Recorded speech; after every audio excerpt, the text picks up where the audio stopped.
வானொலியில் நீங்கள் கேட்டு மகிழ்ந்த தென்கட்சி கோ சுவாமிநாதன் அவர்களின் இன்று ஒரு தகவல் கதைகளை கேட்கலாம். திபேத் நாட்டில் புத்த மடாலயங்கள் நிறைய உண்டு. அதுக்கு ஒரு தலைமையகமும் உண்டு. அது இந்த திபேத் தலைநகரம் லாசாவில் இருக்குது. ரொம்ப காலத்துக்கு அப்பால் அதை பற்றிலாம் நிறைய விவரங்கள் எழுதி வச்சிருக்கிறாங்க. அது இப்போவும் நமக்கு கிடைக்குது. அதாவது ரொம்ப தூரத்துக்கு அந்தாண்ட மலைகளுக்கு நடுவில் ஒரு கிளை மடாலயம். அந்த மடத்தின் தலைவருக்கு வயசாயிட்டு தான். அதனால் தலைமை பொறுப்பை வேற ஒருத்தர்கிட்ட ஒப்படைக்கலாம் அப்படின்னு முடிவு பண்ணாராம். உடனே ஒரு லாமாவை கூப்பிட்டார். அவர் மூலமாக தலைமை மடாலயத்துக்கு செய்தி அனுப்புனார், பொருத்தமான வாரிசு ஒருத்தரை அனுப்பி வைக்கும்படியாக. அந்த வாலிப லாமா புறப்பட்டார். காடு மேடெல்லாம் நடந்து போகிறார்.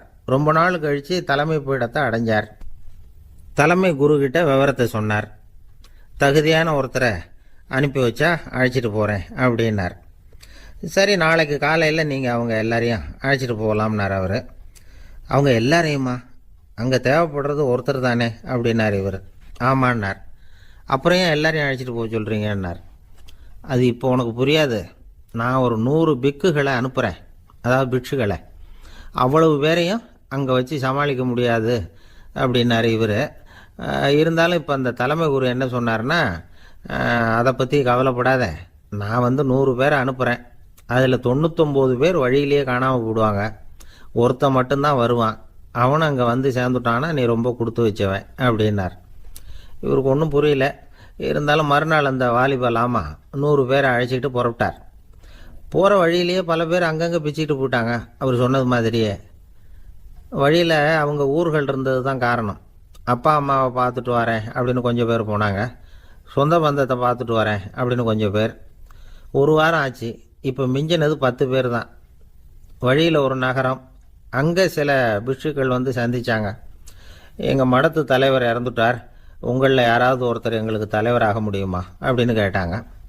10 பேரும் தயார். அதில் ஒருத்தரை அழைச்சிட்டு அவங்க போயிட்டாங்க. இன்னொரு ஊரில் சில பேர் வந்தாங்க, வழி மறிச்சாங்க. நில்லுங்க, எங்கள் மன்னர் மகளுக்கு திருமணம், அதை நடத்தி வைக்க 3 லாமாக்கள் தேவை அப்படின்னாங்க. இப்படி கொஞ்சம் கொஞ்சமாக எல்லாரும் காலி. கடைசியில் 2 பேர் மிஞ்சினாங்க. அங்கே ஒரு இளம்பெண் எதிரில் வந்தா. எங்கள் அப்பா வேட்டைக்கு போயிருக்கிறாரு, இன்னும் திரும்பி வரல. வீட்டில் வேறு யாரும் இல்லை, தனியாக இருக்க பயமாக இருக்குது, யாராவது ஒருத்தர் எனக்கு துணையாக இருக்கணும் அப்படின்னு கேட்டுக்கிட்டா.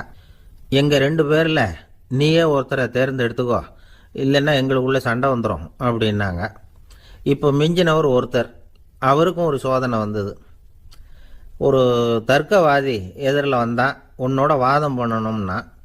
இவனோட வாதம் பண்ணுறேன், அது முடிய ரொம்ப காலம் ஆகலாம். தர்க்கத்தில் நான் ஜெயிச்சா அங்கே வரேன், இல்லைன்னா இவருடைய சீடனை ஆயிடுவேன் அப்படின்னார் அவர். கடைசியாக அழைக்க வந்த வாலிபலாமா மட்டும் வெறும் கையோடு திரும்பி போனார். அங்கே இருந்த வயசான மடாதிபதி கேட்டார், எத்தனை பேர் அங்கேருந்து புறப்பட்டீங்கன்னார். என்னையும் சேர்த்து 101ன்னார் அவர். நல்லது, நீயாவது திரும்பி வந்தியே, அதுதான் எனக்கு போதும். ஏன்னா நீ தான் எனக்கு உண்மையான வாரிசு. அந்த 100 பேரில் யாரும் வரமாட்டாங்க அப்படின்னார் அவர். ஏன்னா அவருக்கு தெரியும் இவர் ஒருத்தர் தான் திரும்பி வருவாருங்கிறது. திபேத்தில் ஒரு பழங்கால பழமொழி உண்டாம், 100 பேர் செல்லலாம், எப்பொழுதாவது ஒருவன் அபூர்வமாக அடைய வேண்டிய இடத்தை அடைவான். இதுதான் அந்த பழமொழி. ஒரு உன்னதமான இலக்கை அடையணும்னா அது அவ்வளவு சுலபமான காரியம் இல்லை. இந்த காலத்து மடாலயம் ஒன்று, அதில் ஒரு தலைவர், அவருக்கு வயசாயிட்டுது, தனக்கு ஒரு வாரிசை நியமிக்கணும் அப்படின்னு ஆசைப்பட்டார். ரொம்ப கஷ்டப்பட்டு ஒருத்தரை பிடிச்சார். தனக்கு வாரிசாக நியமிச்சுட்டு அவர் சமாதி ஆயிட்டார். புதுசாக பொறுப்பேற்றுக்கிட்டவர் அப்படியே உட்காந்துருந்தார். அவரை தேடிட்டு பத்திரிகை நிருபர்கள்லாம் வந்தாங்க, கேட்டாங்க. அவர் உங்கள் பொறுப்பில் அவர் பெரியவர் விட்டுட்டு போன இது எவ்வளவு சுமாராக தேரும், எவ்வளவு விட்டுட்டு போனார் அப்படின்னு கேட்டிருக்கிறாங்க. அது என்ன ஒரு 50 லட்சம் இருக்கும் அப்படின்னாராம். அவ்வளவும் பணமா அப்படின்னு கேட்டிருக்காங்க. இல்லைங்க, கடன் அப்படின்னாராம் இவர். 2 பேர் சுவாரஸ்யமாக பேசிகிட்டு இருக்கிறப்போ குறுக்க புகுந்து தொந்தரவு பண்ணுறதுக்குன்னே சில பேர் இருப்பாங்க. அது ரொம்ப இடைஞ்சலாக இருக்கும். இதே மாதிரி மின்காந்தம் கூட குறுக்க புகுந்து தொந்தரவு பண்ணும். கடைசியில் அது ஒரு பெரிய இடைஞ்சலில் கொண்டாந்து விட்டுரும். சில வீடுகளில் கேபிள் கனெக்ஷன் இல்லாமல் சில தனியார் டிவி காட்சிகள் தெரியும். அதுக்கு என்ன காரணம்னா இந்த மின்காந்த குறுக்கீடு தான் காரணம். இதைத்தான் சுருக்கமாக இஎம்ஐ அப்படின்னு சொல்கிறாங்க. அதாவது எலக்ட்ரோ மேக்னெட்டிக் இன்டர்ஃபியரன்ஸ். இது ஏற்படக்கூடிய இடங்கள் எது எதுன்னு எடுத்துக்கிட்டா அது ஒரு பெரிய பட்டியலாகவே போயிடும். இந்த இஎம்ஐ தொந்தரவு கேபிள் டிவியில் மட்டும்தான் இல்லை, ராக்கெட் ஏவுதளத்தில் உள்ள ரேடார்கள், அங்கே உள்ள சில சக்தி வாய்ந்த தொலைத்தொடர்பு சாதனங்கள், விமான தளங்களில் உள்ள ரேடார்கள், கப்பல் தளங்களில் பொருத்தப்பட்டிருக்கக்கூடிய சக்தி வாய்ந்த ஆண்டனாக்கள், இப்படி நிறைய சொல்லலாம். காவல் நிலையங்களில் பயன்படுத்தப்படுகிற வயர்லெஸ் தொடர்பு சாதனங்கள் கூட ஓரளவுக்கு இந்த மின்காந்த அலைகளை வெளியிடும். நம்ம வீட்டில் உட்காந்துக்கிட்டு ரேடியோ கேட்டுக்கிட்டு இருப்போம் அல்லது டிவி பார்த்துக்கிட்டு இருப்போம். அந்த சமயத்தில் பக்கத்து தெருவில் ஒரு மோட்டார் சைக்கிள் அல்லது காரு, குறிப்பாக பெட்ரோல் இன்ஜின், அது போகிறப்ப அதில் உள்ள மின்காந்த மின்கலத்தில் அதாவது மேக்னெட்டோ பேட்டரியிலிருந்து வெளிப்படுகிற மின்காந்த அலை இங்கே டிவியிலையும் ரேடியோவிலையும் கரகரப்பை உண்டு பண்ணும். சரி, இது பெருசாக என்ன இடைஞ்சலை உண்டு பண்ணிட போகுது அப்படின்னு நாம் அலட்சியமாக நினைக்கலாம். வயசானவங்களுக்கு மறதி நோயின்னு ஒன்று வரும்ல, அல்ஷமீர், அதாவது மூளையில் உள்ள செல்கள் செயலிழந்து போயிடுறது. அது செய்ய வேண்டிய வேலையை மறந்துடும். மனைவியே எதிரில் நின்னா கூட உன்னை எங்கேயோ பார்த்தது மாதிரி தெரியுதே அப்படின்னு சொல்லிட்டு இருப்பாங்க. அப்படி ஒரு மறதி. இந்த விசித்திரமான நோய்க்கு இதுவரைக்கும் மருந்தே இல்லைன்னு வேற சொல்றாங்க. இந்த மைக்ரோ ஓவன் அப்படின்னு சொல்லக்கூடிய சமையல் அடுப்புகள் கூட மின்காந்த அலைகளை வெளியிடுது. சமயத்தில் சில தொழிற்சாலைகளில் கூட பெரிய விபத்துக்களை இந்த இஎம்ஐ உண்டு பண்ணிவிடும். இதை பற்றி தீவிரமாக சிந்திக்க ஆரம்பிச்சதே ஒரு விபத்துக்கு பிறகுதான். அமெரிக்காவுக்கும் வியட்நாமுக்கும் இடையில போர் நடந்ததே, அந்த சமயம் அமெரிக்காவுக்கு சொந்தமான விமானம் தாங்கி கப்பல் ஒன்று வியட்நாமை தாக்கிறதுக்கு தயாராக ஏவுகணைகளோட கடல்ல நிறுத்தி வைக்கப்பட்டிருந்தது. தற்செயலாக அந்த பகுதியில் கப்பல் தொலைத்தொடர்பு பகுதிக்கு அருகில் ஊடுருவிய இந்த சக்தி வாய்ந்த ரேடியோ அலைகள் ஏவுகணையில் இருந்த மின்னணு சர்க்கியூட்டை பூர்த்தி செஞ்சு வச்சுட்டுது. அவ்வளவுதான், ஏவுகணை அங்கேயே வெடிச்சு செதறி போச்சு. 130 பேர் அந்த இடத்துலயே உடல் கருகி செத்து போட்டாங்க. ஏகப்பட்ட பொருள்கள் நாசம். இந்த விபத்துக்கான காரணம் என்னங்கிறத உடனடியாக யாராலையும் கண்டுபிடிக்க முடியல. ரொம்பவும் கடுமையாக முயற்சி பண்ணி கடைசியாக கண்டுபிடிச்சாங்க, இது இந்த இஎம்ஐ வேலை தான் அப்படின்னு. மின்னணு தொலைபேசிகள் இருக்க, இதில் பேசும்பொழுது நம்ம காதை அதாவது செவியை ஊடுருவக்கூடிய மின்காந்த அலையானது மூளைக்கு போய் அங்கே மூளை கட்டிகளை உருவாக்க ஊக்கம் கொடுக்குது அப்படின்னு வேற கண்டுபிடிச்சிருக்கிறாங்க. இந்த இஎம்ஐ ரொம்ப குறைஞ்ச மின்காந்த அழுத்தத்தில் நமக்கு எந்த பாதிப்பையும் ஏற்படுத்துறதில்லை. மின்காந்த அலைகள் அழுத்தத்தோடு இருக்கிற இடங்கள்ல ரொம்ப நேரம் இருந்தோம்னா நம்ம உடம்பின் வெப்பநிலை 2 டிகிரி செல்சியஸ் வரைக்கும் அதிகரிக்குதாம். அதனால வெப்பநிலையை சீராக்கிறதுக்கு இதய துடிப்பும் அதிகரிக்குது. இப்படிலாம் கண்டுபிடிச்சிருக்கிறாங்க. இப்பெல்லாம் இந்த மின்காந்த குறுக்கீடுகளை தடுக்கிறது எப்படி அப்படின்னு விஞ்ஞானிகள் யோசனை செய்ய ஆரம்பிச்சிருக்கிறாங்க. இந்த விஷயத்துல அலட்சியமா இருந்தோம்னா எதிர்காலத்துல நிறைய பேருக்கு இந்த ஞாபக மறதி நோய் வந்துடும். அப்புறம் அது ரொம்ப கஷ்டமா போயிடும். ஒரு குடும்ப தலைவர் தன் மனைவியை பார்த்து, யார் நீ, உன்னை எங்கேயோ பார்த்தது மாதிரி இருக்குதே அப்படின்னு சொல்லிட்டு இருந்தார். உடனடியாக அவரை போய் பார்த்தேன். வாங்க டாக்டர்கிட்ட போகலாம் அப்படின்னு. அவர் என்னை தனியாக அழைச்சிட்டு போய் காதோட காதா மெதுவாக சொல்கிறார், இதை பார்ப்பா, என் கையில் பணம் இல்லாத போகலாம், அப்படி மறதி நோய் வந்துட்டது மாதிரி நடிச்சுக்கிட்டு இருப்பேன், அவ்வளவுதான், அதை நீ கண்டுக்காத அப்படின்னார். என்ன சார் உங்கள் பையன் என்ன செஞ்சுக்கிட்டு இருக்கிறான் இப்போ அப்படின்னு கேட்டார் ஒருத்தர். அடிக்கடி கண்ணாடி முன்னாடி நின்று அழகு பார்த்துக்கிட்டு இருக்கிறான் சார் அப்படின்னாரு அப்பா. இளம் பருவம் இப்படிதான் இருக்கும், அதையெல்லாம் சாதாரணமாக நினைச்சுடாதீங்க அப்படின்னாரு அவரு. என்ன சார் சொல்றீங்க, கண்ணாடி முன்னாடி நின்றுக்கிட்டு நேரத்தை வீணாக்கிக்கிட்டு இருக்கான், அதை ஒரு பெரிய விஷயமா நான் நினைக்கணுமா அப்படின்னாரு இவர். இளம் பருவத்தில் இளைஞர்களுக்கும் சின்ன பொண்ணுங்களுக்கும் அடிக்கடி கண்ணாடியில் பார்க்கணும்னு தோணும். அது வெறுமனே அழகு பார்க்கறது மட்டும் இல்லை, அவங்க தங்களையே தேடி கண்டுபிடிக்கிற ஒரு முயற்சி அது. இது ஒரு மனோதத்துவ விளைவு. இது வரைக்கும் சின்ன பிள்ளையா இருந்துட்டோம், இனிமே நாமளும் மற்றவங்க மாதிரி மனிதர்கள் தான் அப்படிங்கிற உணர்வு அவங்களுக்கு வருது. தங்களோட முகம் எப்படி இருக்குது, அழகு எப்படி இருக்கு, உடம்பு நேரம் எப்படி இருக்கு, முடி எப்படி இருக்கு அப்படிங்கறதையெல்லாம் கண்டுபிடிக்கிறாங்க. அதுக்கப்புறம் இன்னொரு ஆணோ பொண்ணோ தன்னை கவனிக்கணும் அப்படின்னு நினைக்கிறாங்க. இதெல்லாம் மனோதத்துவ உண்மைகள், இதெல்லாம் இயற்கை. இதை பார்த்துட்டு பெத்தவங்க வந்து பிள்ளைங்க கெட்டு போட்டாங்க அப்படின்னு நினைக்கக்கூடாது, அவங்கள திட்டிகிட்டே இருக்கக்கூடாது. இன்னைக்கு பல குடும்பங்களில் இதுதான் நடந்துகிட்டு இருக்குது. மனுஷ வாழ்க்கையிலேயே இப்படியும் இல்லாத அப்படியும் இல்லாத ஒரு பருவம் வந்து இளம் பருவம். 13லேருந்து 19 வயசுக்கு உட்பட்ட ஆண்கள் பெண்கள் இந்த வகையை சேர்ந்தவங்க, டீனேஜ் குரூப். இவங்கள சின்னவங்கன்னு நினைச்சிட முடியாது, பெரியவங்கன்னு நினைச்சிட முடியாது. இவங்க ரொம்ப சென்சிட்டிவ். சமூகம் நினைச்சா இவங்களை வந்து நல்லவங்களாகவும் ஆக்கலாம், கெட்டவங்களாகவும் ஆக்கலாம். கொஞ்சம் அக்கறை எடுத்துக்கிட்டா பெரிய பெரிய மேதைகளையும் விஞ்ஞானிகளையும் உருவாக்கலாம். ஆனால் நடக்கிறது என்ன தெரியுமா, அநேகமாக இவங்களை யாருமே சரியாக புரிஞ்சுக்கிறது இல்லை, இவங்களை சரியாக நடத்துறதும் இல்லை. இது வரைக்கும் நாம் சொல்கிறத கேட்டுக்கிட்டு இருந்தான், இப்போல்லாம் அவன் இஷ்டத்துக்கு நடக்க ஆரம்பிச்சுட்டான் அப்படின்னு வருத்தப்படுற பெற்றோர்கள் அதிகம். இது வருத்தப்படுற விஷயம் இல்லை, சந்தோஷப்பட வேண்டிய விஷயம். உங்கள் புள்ள வந்து சொந்தமாக யோசிக்க ஆரம்பிக்கிறதும் நடந்துக்க ஆரம்பிக்கிறதும் ஒரு தப்பான விஷயமா?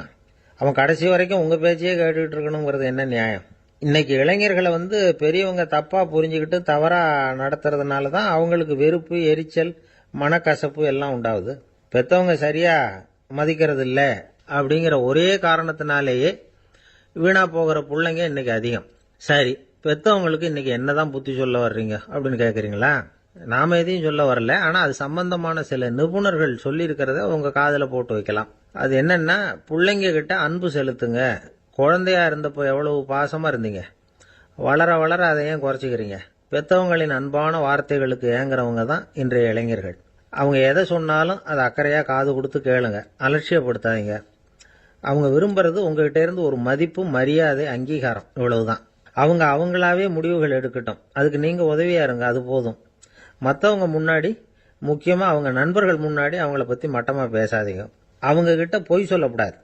நீங்க சொன்னது பொய்ன்னு தெரிஞ்சு போச்சுன்னா உங்க பேர்ல அவங்களுக்கு இருக்கிற மதிப்பு போயிடும், நம்பிக்கை போயிடும். அவங்களுக்கு முன்னாடி நீங்க சண்டை போடக்கூடாது. உங்க பிள்ளைய எப்பவும் இன்னொரு பிள்ளையோட ஒப்பிட்டு பேசுற வேலையே வேணாம். கூட பிறந்த மற்றவங்களோட கூட ஒப்பிடக்கூடாது. இப்படி செஞ்சா அவன் உங்ககிட்டயும் பிரியமா இருக்க மாட்டான், அவங்ககிட்டயும் பிரியமா இருக்க மாட்டான். புள்ள எங்க போறான், என்ன பண்றான் அப்படின்னுலாம் வந்து துப்பறிஞ்சிக்கிட்டு இருக்கக்கூடாது. இளைஞர்கள் வந்து தனிமையை விரும்புறவங்க. அவங்கள வந்து பொட்டியில வச்சு மூடி பாதுகாக்கணும்னு நினைக்கக்கூடாது. அவங்கள எப்படி பாதுகாக்கிறது அப்படிங்கிறது அவங்களுக்கே தெரியும். உங்க புள்ள எப்படி நடந்துக்கணும்னு நீங்க எதிர்பார்க்குறீங்களோ அது மாதிரி நீங்க நடந்து காட்டுங்க, அது போதும். ஒரு வீட்டில் அப்பாவும் அம்மாவும் பேசிக்கிட்டு இருக்கிறாங்க. என்னங்க, நம்ம பொண்ணு பெரியவள் ஆயிட்டா, அடிக்கடி கண்ணாடி முன்னாடி போய் நின்றுகிட்டு இருக்கிறா, சீக்கிரமா ஒரு பையனை பார்த்து கல்யாணத்தை முடிக்காம இப்படி மசன்னு கல்லு மாதிரி உட்காந்துருக்கிறீங்களே அப்படின்னு சத்தம் போட்டாங்க. அந்த அம்மா, அவசரப்படாத, பார்க்கறதுக்கு கண்ணுக்கு அழகா லட்சணமா புத்திசாலியா ஒரு பையன் கிடைக்க வேணாமா, அதுதான் பார்த்துக்கிட்டு இருக்கிறேன் அப்படின்னாரு அப்பா. இதுக்கு அந்த அம்மா சொல்றாங்க, எங்க அப்பா இப்படியெல்லாம் நினைச்சுக்கிட்டு இருந்திருந்தா எனக்கு கல்யாணமே ஆயிருக்காது தெரியுமா அப்படின்னாங்களாம். ஒரு பூங்கா, அங்க ஒருத்தர் நின்றுட்டு இருக்கிறார். நின்றுகிட்டே ஏதோ ஆழ்ந்த யோசனையில இருக்கிறார். அந்த பக்கமா இன்னொருத்தர் வந்தார். இவரை கவனிச்சார். என்ன யோசனைன்னு கேட்டார். எப்படி எழுந்திருக்கிறதுன்னு யோசனை பண்ணிட்டு இருக்கிறேன்னாரு அவர். கேட்டவருக்கு ஒரு மாதிரி ஆயிட்டது. ஏற்கனவே நின்றுகிட்டு இருக்கிற ஒருத்தர் எப்படி எழுந்திருச்சு நிக்கிறதுன்னு யோசிக்கிறாருன்னா அது ஆச்சரியம் தானே. அதுக்கப்புறம் இவர் யோசிக்க ஆரம்பிச்சார், என்ன இவர் இப்படி பேசுறாரு அப்படின்னு. கீழே விழுந்தாதானே எழுந்திருச்சு நிக்க முடியும். அதனால எழுந்திருக்கணும்னு நினைக்கிறவங்க முதல்ல கீழே விழணும். இவர் முதல்ல கீழே விழணும், அதுக்கப்புறம் தான் எழுந்திருக்கிறது எப்படின்னு சிந்திக்க முடியும். இந்த உலகத்துல எல்லாருமே வந்து கீழே விழுந்து எழுந்தவர்கள் தான். இப்ப இந்த குழந்தை பருவத்துல கீழே விழாம நடைபயில கற்றுக்கிட்டவங்க யாராவது உண்டா? சின்ன வயசுல ஒரு தடவை கூட கீழே விழல சார், அப்படியே பிறந்தார் வளர்ந்தார் பெரியவர் ஆயிட்டார் அப்படின்னு யாரையும் சொல்ல முடியாது. அதனால மனுஷங்கிறவன் விழுந்து புரண்டு எழுந்துதான் நடக்க கத்துக்கிறான். ஒரு உண்மையை நாம வந்து எல்லாரும் புரிஞ்சுக்கணும். இந்த உலகத்துல தவறு செய்யாத மனிதர்களே யாரும் கிடையாது. அப்படி இருக்கிறப்போ எப்போதாவது நாம தவறு பண்ணிவிட்டோம்னா அதுக்காக மனசு உடைஞ்சு போயிடக்கூடாது, வாழ்க்கையில வெறுப்பு வந்துடக்கூடாது. ஒரு தவறு நடந்துட்டுதா அதுக்காக மனசு உடைஞ்சு போடாதீங்க, அதை ஒரு பாடமா எடுத்துக்கங்க. அதே தவறு மறுபடியும் நடக்காம வேணும்னா பாத்துக்கலாம், அது போதும். தடைக்கல்ல படிக்கெல்லாம் மாத்திக்கணும், இதுதான் இதுல முக்கியம். ஒரு அலுவலகம், அங்க ஒரு அதிகாரி, அவர் உயர்ந்த பதவியில் இருந்தார், சிறந்த நிர்வாகின்னு பேர் வாங்கினவர். அவர் வந்து தனக்கு கீழே வேலை செய்யறவங்க கிட்ட எல்லாம் சொல்லுவாராம், இந்த நிறுவனத்துல நீங்க எத்தனை தடவை வேணும்னாலும் தவறுகள் செய்யலாம், ஆனா ஒண்ணு, ஒரே விஷயம் என்னன்னா, ஒரே தவறை மறுபடியும் செய்யக்கூடாது, அது முக்கியம் அப்படின்பாராம். இதை மேம்போக்கா பார்த்தா அவர் ஏதோ தன்னுடைய ஊழியர்களை தவறு செய்ய தூண்டுறது மாதிரி தெரியும். ஆனா உண்மை அப்படி இல்லை. இன்னைக்கு என்ன நடக்குது தெரியுமா? அநேகமா எல்லா மனிதர்களுமே ஒரே தவறை தான் மறுபடியும் மறுபடியும் செய்யறாங்க. விளையாட்டு வீரர்கள் ஒரே மாதிரியான தவறுகளை திரும்ப திரும்ப செய்யறது உண்டு. கணக்கு எழுதுறவங்கள பாருங்க, ஒரே தப்ப மறுபடியும் மறுபடியும் செய்வாங்க. அலுவலகம் வருகிறவர்களை கவனிங்க, ஒரு நாள் தாமதமா வந்தா பரவாயில்ல, தினமும் தாமதமா வருவாங்க. இது மாதிரி செய்த தவறையே திரும்ப திரும்ப செய்யறதுக்கு என்ன காரணம் அப்படின்னா, சோம்பல், ஞாபக மறதி, கவனக்குறைவு, தன்னுடைய திறமை பேரில் அளவுக்கு மீறிய நம்பிக்கை, இப்படி இதில் ஏதாவது ஒரு காரணமா இருக்கலாம் அப்படிங்கிறாங்க இது பற்றி ஆய்வு செய்கிற வல்லுநர்கள். ஒரு தடவை செஞ்ச தவிர மறுபடியும் செய்யறது இல்லைன்னு முடிவு செஞ்சுக்கிட்டு அதை செயல்படுத்த கத்துக்கணும். அது போதும், வாழ்க்கை வெற்றிகரமா அமையும் அப்படிங்கிறாங்க அந்த அனுபவசாலிகள். அதனால வெற்றிகரமா வாழ்க்கையில நடைபோட விரும்பும் இளைஞர்கள் தவிர்க்க வேண்டியது என்னன்னா, முதல்ல சோம்பலை தவிருங்கள், சுறுசுறுப்பாக இயங்குங்கள் அப்படிங்கறது அவங்க அறிவுரை. ரெண்டாவது ஞாபக மறதி, எந்த செயல்லையும் ஈடுபாடு வேணும், அக்கறை வேணும். மூணாவது கவனக்குறைவு, எதையும் அலட்சியப்படுத்தக்கூடாது. நாலாவது என்னால முடியாதது எதுவுமே கிடையாது அப்படிங்கிற அளவுக்கு மீறிய நம்பிக்கை, அது ஆபத்துல கொண்டு போய் விட்டுரும். அதனால முதல் தவறு உங்களுக்கு ஒரு பாடமா அமையணும். ஒரு மனிதர் அவர் தன்னுடைய 2 காதுலையும் கட்டு போட்டுக்கிட்டு வந்தார். அவருடைய நண்பர் அதை கவனிச்சுட்டார். என்ன சார் ஆச்சு, 2 காதுலையும் கட்டு போட்டுருக்கீங்களே அப்படின்னு விசாரிச்சார். ஒண்ணுமில்ல சார், வீட்டில் ரொம்ப ஆர்வமா டிவியில கிரிக்கெட் மேட்ச் பார்த்துக்கிட்டு இருந்தேன். அப்போ என்னுடைய மனைவி துணிகளுக்கு அயன் பண்ணிட்டு இருந்தாங்க. அயன் பாக்ஸை அப்படியே வச்சுட்டு அடுப்பங்கரைக்கு போயிட்டாங்க. அந்த சமயம் பார்த்து டெலிபோன் பண்ணி அடிச்சுது. அவசரமா ஓடி போய் அதை எடுத்து காதில் வச்சேன். அப்பதான் தெரியும் அது அயன் பாக்ஸுங்கிற விஷயம். சூடா இருந்ததா, சுட்டு விட்டுது அப்படின்னாரு. ஒரு காது சரி சார், 2 காதும் ஏன் அப்படி ஆச்சு அப்படின்னு கேட்டார். அதே ஆளு மறுபடியும் போன் பண்ணா சார் அப்படின்னாரு இவர் எவ்வளவு தூரம் யோசிச்சிருப்பாரு பாருங்க. அதனால ஒரு தவறு மறுபடியும் நடக்கக்கூடாது. முதல் தவறு உங்களுக்கு ஒரு பாடமாக அமையட்டும் அப்படிங்கிறது தான் இதுல இருந்து நாம தெரிந்து கொள்ள வேண்டிய கருத்து. அதனால தவறுகள் அதெல்லாம் தடைக்கெல்லாம் நினைக்க வேண்டாம், படிக்கெல்லாம் நினைப்போம். அப்படி நினைச்சோம்னா வாழ்க்கையில வெற்றி நிச்சயம். ஒரு வயசான அம்மா தெரு வழியா போயிட்டு இருந்தாங்க. அவங்க கையில என்னத்தையோ வச்சுக்கிட்டு அதை அடிக்கடி பார்த்துக்கிட்டே இருந்தாங்க. ஒருத்தன் மெதுவா அவங்க கிட்ட போய் கையில் இருக்கிறது என்ன அப்படின்னு எட்டி பார்த்தா அவங்க கையில 4 பல்லு இருந்துதான். இவன் ஆச்சரியமா அந்த அம்மாவை பார்த்தான். ஏம்மா, உனக்கு என்ன பைத்தியமா, ஏது இந்த பல்லு, இதை என்னத்துக்காக கையில வச்சுக்கிட்டு அலைஞ்சிக்கிட்டு இருக்கிற அப்படின்னு கேட்டிருக்கான். அதுக்கு அந்த அம்மா விவரம் சொல்ல ஆரம்பிச்சாங்களாம். இதை பாருப்பா, எனக்கு ஒரு மகன் இருந்தான், அவனை ரொம்ப செல்லமா வளர்த்தேன். அவனை தரையிலேயே நடக்க விடுறதில்ல, எப்பவும் தூக்கி வச்சுக்கிட்டு இருப்பேன். அவன் நல்லா பெரியவனாகி பள்ளிக்கூடம் போறப்ப கூட அவன் புஸ்தக மூட்டையை நான் தான் சுமந்துக்கிட்டு போவேன். பார்க்குறவங்க கூட கேலி பண்ணுவாங்க, ஏம்மா படிக்க போறது நீயா உன் பிள்ளையான்னு கேட்பாங்க. அவன் இன்னைக்கு எவ்வளவோ பெரிய மனுஷன் ஆயிட்டான், வெளிநாட்டில் பெரிய உத்தியோகத்தில் இருக்கான். சமீபத்தில் இங்கே வந்துட்டு போனான். ஒரு நாள் ஏதோ கோபத்தில் என்ன அரைஞ்சுட்டான். அப்போ இந்த 4 பல்லும் கீழே விழுந்துட்டுது. இன்னமும் கூட விழுந்திருக்கும், ஆனால் பல்லு தான் இல்லை. என் புள்ள அரைஞ்சதுனால விழுந்த பல்லு இல்லையா அது, அதனால இதை எப்பவும் என் கையிலேயே வச்சுக்கிட்டு ஆசையோட பார்த்துக்கிட்டு இருக்கிறேன். அவன் தான் வெளிநாட்டுக்கு போட்டான், அவனை பார்க்க முடியாத ஏக்கத்தை நான் இந்த பல்லை பார்த்து போக்கிக்கிறேன் அப்படின்னு நாங்களாம் அந்த அம்மா. இந்த கதை எதுக்காகன்னா, தாய் அன்பு அப்படிங்கிறது எப்படிப்பட்டதுங்கிறத புரிஞ்சுக்கிறதுக்காக. கல்யாணம் ஆனதுக்கு அப்புறம் தாயை மறந்து விடுறவங்க எத்தனை பேர் இந்த உலகத்தில், அவங்க காதில் வேணுங்கிறதுக்காக தான் இந்த தகவல். ஆனால் ஒரு விஷயம் மட்டும் நல்லா புரிஞ்சுக்கணும், தாயை மதிக்க தெரிஞ்சவங்க தான் இன்னைக்கு வாழ்க்கையில் எல்லா விதத்துலேயும் முன்னுக்கு வந்திருக்கிறாங்க. வேணும்னா விசாரித்து பார்த்துக்குங்க. இன்னொரு அம்மா இருந்தாங்க, அவங்க தினமும் ஒரு கோயிலுக்கு வருவாங்க. சாமியை பார்த்து, கடவுளே நான் இறந்து போனால் நரகத்துக்கு போகணும் அப்படின்னு வேண்டிக்குவாங்களாம். எல்லாரும் சொர்க்கத்துக்கு போகணும்னு தானே கடவுள்கிட்ட வேண்டிக்குவாங்க. இந்த அம்மா தினம் நான் நரகத்துக்கு போகணும் அப்படின்னு வேண்டிக்கிறாங்க. அங்கிருந்த அர்ச்சகருக்கு இது சந்தேகம். ஒரு நாள் அதை நேரடியாகவே அவங்க கிட்ட கேட்டுவிட்டார். அதுக்கு அந்த அம்மா பதில் சொன்னாங்களாம், ஐயா, எனக்கு கல்யாணம் ஆகி ரொம்ப நாள் வரைக்கும் குழந்தை பாக்கியம் இல்லாமல் இருந்தது. கோயில் குளம் எல்லாம் சுற்றி வந்தேன். ரொம்ப நாள் கழித்து ஒரு குழந்தை பிறந்தது, ஆண் குழந்தை. அவனை நான் ரொம்ப செல்லம் கொடுத்து வளர்த்தேன். அதோட விளைவு என்ன ஆச்சுன்னா, அவன் ரொம்ப மோசமாக ஆயிட்டான். கெட்ட பழக்க வழக்கம்லாம் கற்றுக்கிட்டான். அவன் இறந்து போனால் நிச்சயம் அவனுக்கு நரகம்தான் கிடைக்கும். அந்த அளவுக்கு கெட்டவன் அவன். அப்படிப்பட்ட காரியங்கள்லாம் பண்ணிகிட்டு இருக்கான், எனக்கு தெரியும். இவனுக்காக நரகத்தில் கூட யாரும் தயவு காட்ட மாட்டாங்க, தாட்சண்யம் காட்ட மாட்டாங்க. அதனால் இவனுக்கு முந்தி நான் இறந்து நரகத்துக்கு போயிட்டா அங்கே இவனை கவனிச்சிக்கலாமே, இவனுக்கு பணிவிடை செய்யலாமேன்னு பார்க்குறேன் அப்படின்னு நாங்களாம். அதனால தான் நான் நரகத்துக்கு போகணும்னு தினம் ஆண்டவனை வேண்டிகிட்டு இருக்கிறேன் அப்படின்னு கண்கலங்கி அந்த அம்மா சொன்னாங்களாம். அதுதான் தாய் உள்ளம்ங்கிறது. தாயின் பெருமையை சரியாக உணர்ந்துட்டா அவங்களுக்கு எப்பவும் எந்த கஷ்டமும் வராது. இது ஏதோ உபதேசத்துக்காக சொல்கிற வார்த்தை இல்லை, உண்மையான வார்த்தை. இந்த விவரத்தையெல்லாம் நண்பர் ஒருத்தர்கிட்ட சொல்லிக்கிட்டு இருந்தேன். அவர் கொஞ்ச நாள் கழித்து என்னை தேடி வந்தார். அவர் கையிலேயே 4 பல்லு வச்சுருந்தார். என்னங்க ஆச்சு, ஏதுங்க இந்த பல்லு அப்படின்னு விசாரித்தோம். உங்கள் உபதேசத்தை கேட்டுவிட்டு இந்த உலகத்தில் எல்லாரையும் தாயாக நினைக்க ஆரம்பிச்சிட்டேன். ஒரு அம்மாவை கடத்தரில் பார்த்து தாயேன்னு கூப்பிட்டேன். அவங்க உடனே பலார்னு என்னை அரைஞ்சிட்டாங்க. பல்லு விழுந்துட்டுது. அதை தான் பொறுக்கி எடுத்துக்கிட்டு நேராக உங்களை தேடி வந்துக்கிட்டு இருக்கிறேன்னார். தாயேன்னு தானே கூப்பிட்டீங்க, அதுக்கு ஏன் அரைஞ்சாங்க அப்படின்னு கேட்டோம். நான் தாயேன்னு கூப்பிட்டது அவங்க காதில் நாயேன்னு விழுந்துட்டு தான், அதுதான் அப்படி ஆயிட்டுது அப்படின்னார். ஒரே ஒரு ஊர், அந்த ஊருக்கு பேர் கொடையாளிப்பட்டி. அந்த பேருக்கு தகுந்த மாதிரி தான் அந்த ஊர் மக்களும்.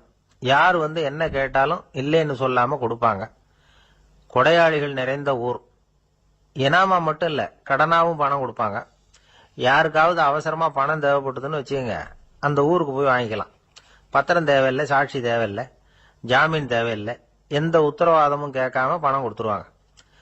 நம்மால் ஒருத்தனுக்கு பணம் தேவைப்பட்டது. சொந்த பந்தம்லாம் கேட்டு பார்த்தா யாரும் கொடுக்குற வழியாக தெரியல. எல்லாரும் அவங்கவுங்க சௌரியத்தை பார்க்குறவங்க, அடுத்தவங்க சௌரியத்தை பற்றி கவலைப்படாதவங்க. இவன் எல்லாரையும் கேட்டு பார்த்துட்டு சோர்ந்து போய் உக்காந்துட்டான். அந்த நேரம் தான் கொடையாளிப்பட்டியை பற்றி கேள்விப்பட்டான். அப்படி ஒரு ஊர் இருக்கிறது தெரிஞ்சதும் அந்த ஊருக்கு வழி கேட்டுக்கிட்டு ஒரு நாள் புறப்பட்டு போனான். வயல்காட்டு வழியாக போக வேண்டியிருந்தது. மெதுவாக நடந்து ஊர் எல்லைக்கு வந்துட்டான். 2 பக்கமும் விவசாய வேலைகள் மும்முரமாக நடந்துகிட்டு இருக்குது. ஏறு உழுதுகிட்டு இருக்கிறாங்க. அப்போ அங்கே ஒரு ஆளை பாம்பு கடிச்சுட்டுது. பக்கத்தில் வேலை செஞ்சுக்கிட்டு இருந்தவங்க ஓடி வந்தாங்க. அவசரமாக செய்ய வேண்டிய முதல் உதவியெல்லாம் செஞ்சு பார்த்தாங்க, பலன் இல்லை. அந்த ஆள் செத்து போட்டான். அவன் செத்து விட்டான்னு தெரிஞ்சதும் அவனை தூக்கி வரப்பு மேலே போட்டுட்டு எல்லாரும் அவங்கவுங்க வேலையை கவனிக்க ஆரம்பிச்சிட்டாங்க. அங்கே ஒரு ஆள் இவனை பார்த்து சொன்னான், ஐயா, நீங்கள் போகிற வழியில் இவன் சொந்தக்காரன் இவனுக்கு சோறு கொண்டுகிட்டு வருவான், இவன் இங்கே செத்துட்டான்னு அவன்கிட்ட சொல்லிவிடுங்க அப்படின்னா. இவனுக்கு ரொம்ப ஆச்சரியம். என்னடா இது, பாம்பு கடிச்சுட்டுதுன்னதும் பதறி அடிச்சுக்கிட்டு ஓடி வந்தாங்க, செத்துட்டான்னதும் பேசாமல் தூக்கி போட்டுட்டு போயிட்டாங்க அப்படின்னு நினச்சிக்கிட்டே நடந்து போகிறான். எதிரில் சோறு கொண்டுகிட்டு ஒரு ஆள் வந்தான். இவன் விவரத்தை சொன்னான். அங்கே உங்க சொந்தக்காரன் பாம்பு கடிச்சு செத்து போட்டான் அப்படின்னா. அவன் கொஞ்ச நேரம் அமைதியாக நின்னான். அதுக்கப்புறமா அங்கேயே வரப்பில் உட்காந்து கொண்டுகிட்டு வந்த சோத்தை தானே சாப்பிட்டு முடிச்சான். பேசாமல் எழுந்திரிச்சு திரும்பி போயிட்டான். கொஞ்சம் கூட பதறல, அழலை. இப்படியும் ஒரு ஊரா அப்படின்னு நினச்சி ஆச்சரியப்பட்டுக்கிட்டே இவன் ஊருக்குள்ளே போனான். ஒரு பெரிய மனுஷனை பார்த்து பணம் கேட்டான். அவரும் இவனோட பேரையும் ஊரையும் மட்டும் விசாரிச்சுக்கிட்டு தேவையான பணத்தை கொடுத்துட்டார். பணத்தை வாங்கிட்ட பிறகு தன்னுடைய மனசை அரிச்சுக்கிட்டு இருந்த அந்த விஷயத்தை பற்றி கேட்டான். ஐயா, வழியில் ஒருத்தன் செத்துட்டான், அவனை அப்படியே தூக்கி வரப்பில் போட்டுட்டு எல்லாரும் வயல்வெளி வேலைகளை பார்த்துக்கிட்டு இருக்கிறாங்களே அப்படின்னா. இதுக்கு அந்த பெரியவர் சொன்னார், ஆமாம், அப்படித்தான் செய்வோம். வேலை முடிஞ்சு வீட்டுக்கு திரும்புறப்போ அவனை தூக்கிட்டு வந்து அடக்கம் பண்ணிடுவோம் அப்படின்னார். ரொம்ப ஆச்சரியமா இருக்கு அப்படின்னா. ஏன் உங்கள் ஊரில் யாராவது செத்துட்டா என்ன பண்ணுவீங்க அப்படின்னு கேட்டார். என்ன இப்படி கேட்குறீங்க, எங்கள் ஊர்ல எல்லாம் பணத்தை தூக்க விட மாட்டாங்க, ஒப்பாரி வைப்பாங்க, கட்டி புரண்டு அழுது புலம்பி தீத்துருவாங்க அப்படின்னா. இவன் பெரியவர் பார்த்தார். அவங்கிட்ட கொடுத்த பணத்தை லபக்குன்னு பறிச்சுக்கிட்டார். திருப்பி வாங்கிட்டார். இவன் பதறி போய் நிற்கிறான். அவர் சொன்னார், பணத்தையே விட மாட்டேன்னு கட்டுப்பிடிச்சி அழுதா நான் கொடுத்த பணத்தை மட்டும் எப்படி திருப்பி கொடுக்க போற, போயிட்டு வா அப்படின்னு விரட்டி விட்டாராம். இந்த கதையை நண்பர் ஒருத்தர் சொன்னார். கதை வேடிக்கையாக தெரிஞ்சா கூட இதில் கருத்து உண்டு. பணம் பிணம் இது ரெண்டையுமே விடுறதுக்கு அவ்வளவு சுலபமாக மனம் வர்றதில்லை. இந்த 2 விஷயங்கள்லேயும் அறிவார்ந்த செயல்பாடு தேவை. ஒரு பேருந்து மரத்தில் மோதி விட்டுது. எல்லாரும் அடிபட்டு முனைகிட்டு கிடக்குறாங்க. டிரைவர், கண்டக்டர் இவங்களுக்கும் அடி. அவங்களும் ஒரு பக்கம் கிடக்குறாங்க. ஒரு மூலையில் கிடக்கிற ஒருத்தன் மெதுவாக முக்கி முனகி கண்டக்டர்னு சத்தம் போடுறான். கண்டக்டர் மெதுவாக நகர்ந்து அவங்ககிட்ட போய் என்னன்னு விசாரிக்கிறார். அவன் ரொம்ப சிரமப்பட்டு வாயை திறந்து ஒரு 15 காசு சில்லற பாக்கி அப்படின்னானா. உலகத்தில் எது எதுக்கும் ஆராய்ச்சி கூடங்கள் இருக்குது இல்லை, அது மாதிரி தூக்கத்தை பற்றி ஆராய்ச்சி பண்ணுறதுக்கு ஒரு ஆராய்ச்சி கூடம் இருக்குது. அப்படி ஆராய்ச்சி பண்ணணும்னா அதுக்கு மூழ்கிக்கிட்டு இருக்கணும்ல. அதனால தான் அந்த ஆராய்ச்சி கூட இங்கே இல்லை. அமெரிக்காவில் பாஸ்டன் பல்கலைக்கழக மருத்துவமனையில் அது இருக்குது. அங்கே தூக்கத்தை பற்றி பலவிதமான ஆராய்ச்சிகள் பண்ணிகிட்டு இருக்கிறாங்க. அந்த ஆராய்ச்சி கூடத்தில் இயக்குனராக இருக்கிற ஒரு நிபுணர் அவர் என்ன சொல்கிறார் தெரியுமா? உங்களுக்கு தூக்கம் வரலையா, நீங்கள் நல்லா தூங்கிறதுக்கு தாராளமாக சில யோசனைகளை என்னால் சொல்ல முடியும் அப்படிங்கிறார். யோசனை தானே, காசா பணமாக கேட்டு வச்சுக்கலாமே.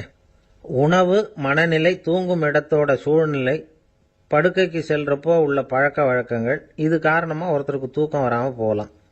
தூக்கம் வராததுக்கு இதுதான் காரணம்னா அதையெல்லாம் சுலபமாக கட்டுப்படுத்தலாங்கிறார் அவர். தூக்கத்தை வரவழைக்கக்கூடிய ஒரு நல்ல மருந்து உடற்பயிற்சி.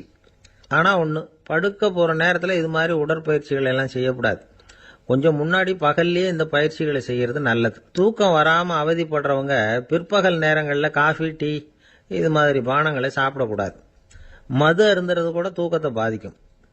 வெது வெதுப்பான நீரில் குளிக்கிறது, தியானத்தில் ஈடுபடுறது, ஓய்வாக இருக்கிறது, படுக்கிறது, அதாவது படுக்கிறதுக்கு முன்னாடி ஒரு குவளை பால் சாப்பிட்றது, இதெல்லாம் தூக்கத்தை வரவழைக்கிறது ரொம்ப உதவியாக இருக்கும்.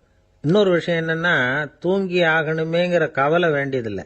அப்படி நினச்சி கவலைப்படுறதை விட்டுடணும். தூக்கம் வரலையா, உடனே படுக்கையை விட்டு எழுந்திருக்க வேண்டியது. வெளியில் வாங்க, வேறு ஏதாவது வேலையில் ஈடுபடுங்க, கொஞ்ச நேரம் உலாவுங்க, அல்லது ஏதாவது ஒரு புஸ்தகத்தை எடுத்து படிங்க. களைப்பு ஏற்பட்டால் மறுபடியும் படுக்கைக்கு போங்க. தூக்கம் தானே வந்துடும். ஒரு விஷயத்தை மட்டும் நல்லா ஞாபகத்தில் வச்சுக்கணும். படுக்கைக்கு போகிறப்போ உங்கள் மற்ற எல்லா பிரச்சனைகளையும் மறந்துடணும். அது எப்படி சார் முடியும்? அந்த நேரம் தானே எல்லா பிரச்சனையும் வரிசையாக ஞாபகத்துக்கு வருது அப்படின்னு நாம் நினைக்கலாம். ஆனால் பழக்கத்தில் அதை நாம் மாற்றிக்க முடியும். கொஞ்சம் முயற்சி பண்ணணும், அவ்வளோதான். இது எல்லாமே ஆராய்ச்சி பண்ணி பார்த்துட்டு அந்த நிபுணர் சொல்கிற கருத்து தான். இன்னொரு விஷயமும் அவர் சொல்கிறார். அது என்னென்னா, உடல் கோளாறு காரணமாக தூக்கம் வராமல் அவதிப்படுறவங்களுக்கெல்லாம் இந்த யோசனைகள் சரியாக வராது அப்படிங்கிறார். அதுக்கெல்லாம் மருத்துவ சிகிச்சை கொடுத்து தான் சரி பண்ணணும். சில பேருக்கு நடு ராத்திரியில் மூச்சு திணறல் ஏற்பட்டு தூக்கம் வராமல் போயிடும். ஊரெல்லாம் தூங்குறப்ப தான் மட்டும் தூங்காமல் மூழ்கிட்டு இருக்கிறது, ஊரெல்லாம் மூழ்கிட்டு இருக்கிறப்போ தான் மட்டும் தூங்குறது, இது மாதிரி கோளாறுகளால் சில பேர் பாதிக்கப்படலாம். காலு தசை முறுக்கிக்கிறதுனால சில பேருக்கு அடிக்கடி விழிப்பு வரலாம். மன அழற்சி காரணமாக சில பேருக்கு தூக்கம் வராது. இது மாதிரி கோளாறுகளுக்கெல்லாம் அதுக்கு தகுந்த மாதிரி சிகிச்சை கொடுத்து தான் சரி பண்ண வேண்டியிருக்கும். எந்த கோளாறும் இல்லாமல் தூக்கம் வரலைன்னா ஆரம்பத்தில் சொன்ன முறைகளை கடைபிடிச்சு பார்க்கலாம். தூக்கம் வந்ததுன்னா யோசனை சொன்ன அந்த நிபுணருக்கு நன்றி சொல்லலாம். ஒருத்தர், ஏன் சார் பஸ்ஸில் தூங்குறது கெட்ட பழக்கமானு கேட்டார். இல்லையே, நான் கூட பஸ்ஸில் போகிறப்ப தூங்கிட்டு தானே போவேன் அப்படின்னார் இன்னொருத்தர். அப்புறம் ஏன் என்ன டிரைவர் வேலை வேணாம்னு வீட்டுக்கு அனுப்பி வச்சுட்டாங்க அப்படின்னாராம் அவர். ஒருத்தர் இருக்கார், நல்ல உத்தியோகத்தில் தான் இருக்கிறார், ஆனால் எப்போ பார்த்தாலும் முகத்தை வெறுப்பாக வச்சிருப்பார். அப்படியே வருவார் போவார். ஏன் சார் இப்படி இருக்கிறீங்க அப்படின்னு விசாரித்தோம். ஏன்டா இந்த வேலைக்கு வந்தோம்னு இருக்கு சார் அப்படின்னார். உங்கள் வேலை உங்களுக்கு பிடிக்கலையா அப்படின்னு கேட்டோம். இல்லைன்னார். இப்படிப்பட்டவங்க வெற்றிகரமான வாழ்க்கை வாழ முடியாது. இது நிபுணர்கள் கருத்து. வேலையை நேசிக்க தெரிந்தவர்கள் வெற்றி பெறுவார்கள் அப்படிங்கிறாங்க அவங்க. எந்த துறையாக இருந்தாலும் சரி, அந்த துறையில் வெற்றிகரமாக இருக்கிறவங்கள விசாரித்து பாருங்கள். எனக்கு என்னுடைய வேலை ரொம்ப பிடிக்கும் அப்படின்னு சொல்கிறவங்களா தான் இருப்பாங்க. அப்படி இருந்தால் தான் அது வெற்றிகரமாக இருக்க முடியுது அவங்களால. ஒருத்தனுக்கு பிடித்தமான பொழுதுபோக்கே அவனுடைய தொழிலாக இருந்துட்டுதுன்னா அவனை மாதிரி கொடுத்து வச்சவன் வேற யாரும் இல்லை அப்படிங்கிறார் பெர்னாட் ஷா. ஒரு தடவை மன்னர் ஹுமாயூன் உயிரை தண்ணீர் முண்டு ஊற்றுகிற தொழிலாளி ஒருத்தர் காப்பாற்றினாராம் அந்த ஹுமாயூன் உயிரை. உடனே மன்னர் கேட்டிருக்கார், உனக்கு என்ன வேணும்னாலும் கேளு தரேன், உயர் பதவி வேணுமா அப்படின்னு கேட்டாராம். மன்னா, மக்களின் தாகம் தீர்க்கக்கூடிய இந்த பணியை விட உயர்ந்தது உண்டா அப்படின்னாராம் அந்த தொழிலாளி. அவரால் அவருடைய வேலையை நேசிக்க முடிஞ்சுது, அதனால் மகிழ்ச்சியாக இருக்க முடிஞ்சுது.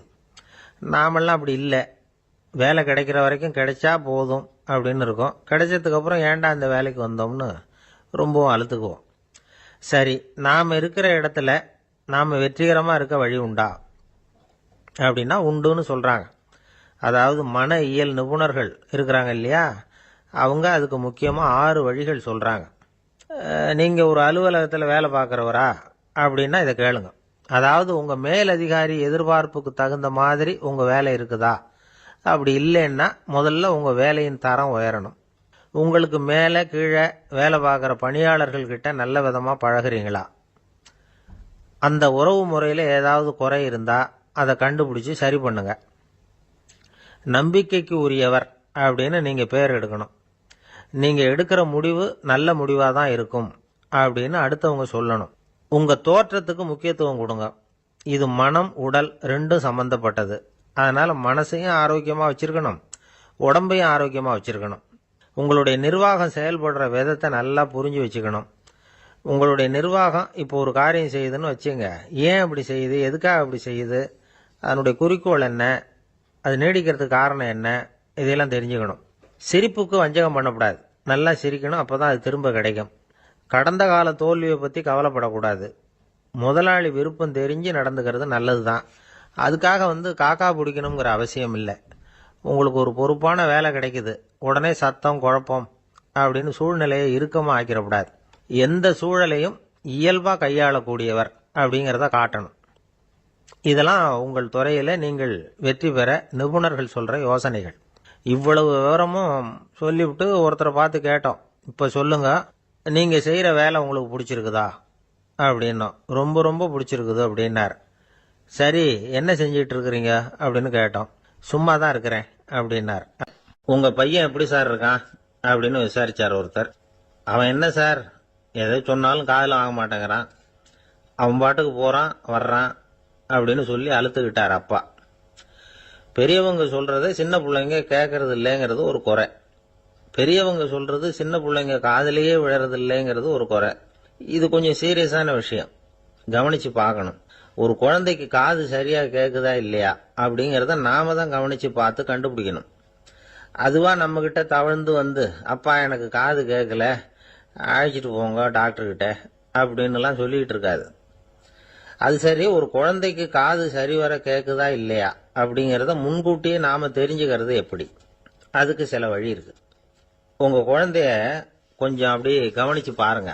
அடிக்கடி ஜலதோஷம், காதில் அரிப்பு ஏற்படுதா, மூக்கு விரிவாகவும், அப்புறம் டான்சில், அடினாய்டு, சத அழற்சி, இது மாதிரி ஏதாவது இருக்கா, வாயிலிருந்து எச்சில் ஒழுகுதா, குழந்தை வாயினால சுவாசிக்குதா, பற்கள் முன்னாடி தள்ளி வளருதா, இதெல்லாம் அதுக்கு அறிகுறி. அப்புறம் இந்த V, P, T, F, TH இப்படி இந்த ஒலிகள் சேர்ந்த வார்த்தைகளை குழந்தை சரியா புரிஞ்சுக்காது. இப்போ உதாரணத்துக்கு பட்டுன்னு சொல்லு குழந்தை அப்படின்னீங்கன்னா அது கட்டுன்னு சொல்லும். அதாவது பட்டு சவுண்டை அதால புரிஞ்சுக்க முடியல. அப்புறம் உங்க குழந்தை உங்களை உறக்க பேச சொல்றானா, அடிக்கடி கேள்வி கேட்கறானா, சாப்பிட்றப்போ கவனம் இல்லாம இருக்கானா, படிப்புல போதுமான முன்னேற்றம் இல்லையா, வகுப்புல சரியா கவனிக்கிறது இல்லையா, இப்படிலாம் இருந்தா ஆரம்பத்திலேயே டாக்டர்கிட்ட அழைச்சிட்டு போய் சிகிச்சையை ஆரம்பிச்சுடலாம், குணப்படுத்தி போடலாம். குழந்தைக்கு காது சரியா கேட்கலன்னா நீங்க செய்ய வேண்டியது என்ன தெரியுமா? அவனுக்கு காது கேட்கலங்கிறதுக்காக அவன் முன்னாடி சத்தம் போட்டு பேசக்கூடாது. மெதுவா சீரா பேசணும், அவனை பார்த்து பேசணும். உங்க உதட்டு அசைவுகள் அவனுக்கு உதவும், அதை பார்த்தே புரிஞ்சுக்குவான். நீங்க வாயில வெத்தலை பாக்கு போட்டுக்கிட்டோ புகை பிடிச்சிக்கிட்டோ பேசக்கூடாது. அப்படி பேசினா அவனால அந்த உச்சரிப்பை சரியா புரிஞ்சுக்க முடியாது. ஒரு வார்த்தையை சொல்றீங்க, அவனுக்கு புரியல அப்படின்னா அதே வார்த்தையை மறுபடியும் சொல்லணும். அவனுக்கு நீங்க முதல்ல சொன்ன வார்த்தை புரியலன்னு நினைச்சுக்கிட்டு மறுபடியும் திருப்பி சொல்றப்போ அதே அர்த்தம் வரக்கூடிய வேற வார்த்தையை சொல்லக்கூடாது. இப்படிலாம் நடந்துகிட்டா அவனுக்கு மன திடத்தை ஏற்படுத்த முடியும். இல்லைன்னா அவனுக்கு தாழ்வு மனப்பான்மை வந்துடும். குழந்தைக்கு காது கோளாறுன்னா ஆரம்பத்திலேயே டாக்டர்கிட்ட அழைச்சிட்டு போனா போதும், குணப்படுத்தி போடலாம். அப்புறம் பார்த்துக்கலாமே அப்படின்னு அலட்சியமா இருந்துட்டாதான் கஷ்டம். சில பேர் கோபத்துல சின்ன பிள்ளைங்க காதை பிடிச்சி திருகிறது உண்டு. இது ரொம்ப தப்பு. காது கையோட வந்துட்டா என்ன பண்றது? ஒரு வேடிக்கை கதை, அது கதை தான், நிஜமா நடந்தது இல்லை, அது மாதிரி நடக்காது. ஒரு வேடிக்கைக்காக சொல்லப்படுற கதை. அதாவது ஒரு வீட்டில் அப்பா அம்மாவை பார்த்து சொல்லிட்டு இருக்கார், இதை பாரு, நாளைக்கு காலையில் என்னை சீக்கிரம் எழுப்பி விட்டுரு, நான் செங்கல்பட்டு வரைக்கும் போயிட்டு வர வேண்டியிருக்கு அப்படின்னாராம். இதை அவங்க பையன் காதில் வாங்கிட்டு இருக்கான். அப்பாவுக்கு சிரமம் வேண்டாமே அப்படின்னு நினைச்சு அவனே காலையில யாருக்கும் தெரியாம எழுந்திருச்சு புறப்பட்டு செங்கல்பட்டு போட்டான். சாயந்தரமா திரும்பி வந்தான். அப்பா பையனை காணாம அலமோதிக்கிட்டு இருக்கிறார். சாயந்தரமா பையனை பார்த்ததும் எங்கடா போயிட்டு வந்தேன்னு கேட்டார் கோவமா. செங்கல்பட்டுக்கு போயிட்டு வந்தேப்பா, நீ வேணா அலைய வேண்டாமேன்னு அப்படின்னா. எதுக்கடா போனேன்னு அதட்டினார். அதான்ப்பா, நீ நேற்று வந்து அம்மா கிட்ட சொல்லிக்கிட்டு இருந்த, அதை காதில் வாங்கினேன், உனக்காக நான் போயிட்டு வந்தேன் அப்படின்னா. உடனே எந்த காதில் வாங்கினேன் அப்படின்னு சொல்லி காதை பிடிச்சி திருகுனார். அந்த காது கையோட வந்துட்டுது. இது நடந்து கொஞ்ச நாள் கழிச்சு அந்த அப்பாவும் பையனும் கடத்தெருவில் போயிட்டு இருக்கிறாங்க. எதிரில் ஒரு நாய் ஓடி வந்தது. அதுக்கு 2 காதும் இல்லை. என்ன இது, இந்த நாய்க்குட்டிக்கு 2 காதும் இல்லை அப்படின்னாரு அப்பா. அதுக்கு பையன் சொல்றான், அப்பா அது 2 தடவை செங்கல்பட்டுக்கு போயிட்டு வந்துருவோம் அப்படின்னு. ஒரே ஒரு ஊர்ல ஒரு பாதிரியார் இருந்தார். ரொம்ப நாள் சந்தோஷமா வாழ்ந்தார். ஒரு நாள் அவர் மடத்து சமையல் அறையில பாத்திரங்களை கழுவி துலக்கி சுத்தப்படுத்திக்கிட்டு இருந்தார். அந்த சமயத்துல ஒரு தேவ தூதன் அவர் முன்னாடி வந்து நின்னான். இவர் நிமிர்ந்து பார்த்தார். ஆண்டவர் என்னை வந்து உங்ககிட்ட அனுப்பியிருக்கிறார், பரலோகத்துல வாசம் செய்யறதுக்கு உங்களுக்கு நேரம் வந்துட்டுது அப்படின்னு நான் அந்த ஆள். ஆண்டவருக்கு என்னோட ஞாபகம் வந்ததுக்கு நன்றி. ஆனாலும் இப்போ இங்க நீயே பாரு, எவ்வளவு பாண்டங்கள் பாக்கி இருக்கு, இவ்வளவையும் நான் வந்து சுத்தப்படுத்த வேண்டியிருக்கு. நான் வந்து நன்றி கெட்டவனா இருக்க விரும்பல. இந்த பணியை முடிக்கிற வரைக்கும் என்னுடைய பரலோக வாழ்வை தள்ளி வைக்க முடியுமா? நீ என்ன நினைக்கிற அப்படின்னு கேட்டார். தேவதூதன் தனக்கே உரிய விவேகத்தோட அன்போட பாதிரியாரை பார்த்தான்.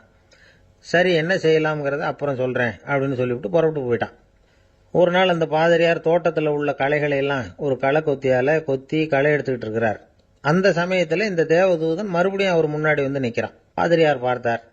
இதை பாரு, இந்த தோட்டம் பூராவும் எவ்வளவு களை மண்டி கிடக்கு, பரலோகம் கொஞ்ச காலம் எனக்காக பொறுத்திருக்கலாம்னு நீ நினைக்கிறியா அப்படின்னு கேட்டார். தேவதூதன் சிரிச்சுக்கிட்டே மறுபடியும் மறைஞ்சிட்டான். மறுபடியும் அவர் களை எடுக்கிறது, தானிய களஞ்சியத்துக்கு வர்ணம் பூசுறது, இப்படிப்பட்ட வேலைகளில் ஈடுபட்டிருக்கார். இன்னொரு நாள் ஒரு மருத்துவமனையில் நோயாளிகளை கவனிச்சுக்கிட்டு ரொம்ப தீவிரமாக இருக்கிறார் அந்த பாதிரியார். ஒரு நோயாளியோட தாகத்துக்கு தண்ணீர் கொடுத்துட்டு நிமிர்ந்து பார்க்குறப்போ தேவதூதன் மறுபடியும் அவர் முன்னாடி வந்து நிற்கிறான்.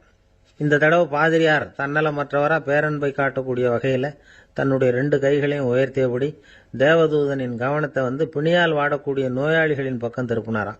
தேவதூதன் ஒன்றும் சொல்லல, மறைஞ்சிட்டான். அன்னைக்கு சாயந்தரம் பாதிரியார் வந்து மடத்தில் உள்ள தன்னுடைய அறைக்கு போய் இளைப்பாறினார்.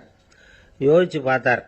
தேவதூதனையும் தேவதூதனின் விருப்பத்தையும் பல நாள் தள்ளி போட்டு வந்ததையும் அவர் ரொம்ப நினைச்சு பார்த்தார். திடீர்னு தான் வந்து முதுமை அடைகிறதையும் சோர்வு அடைகிறதையும் உணர்ந்தார்.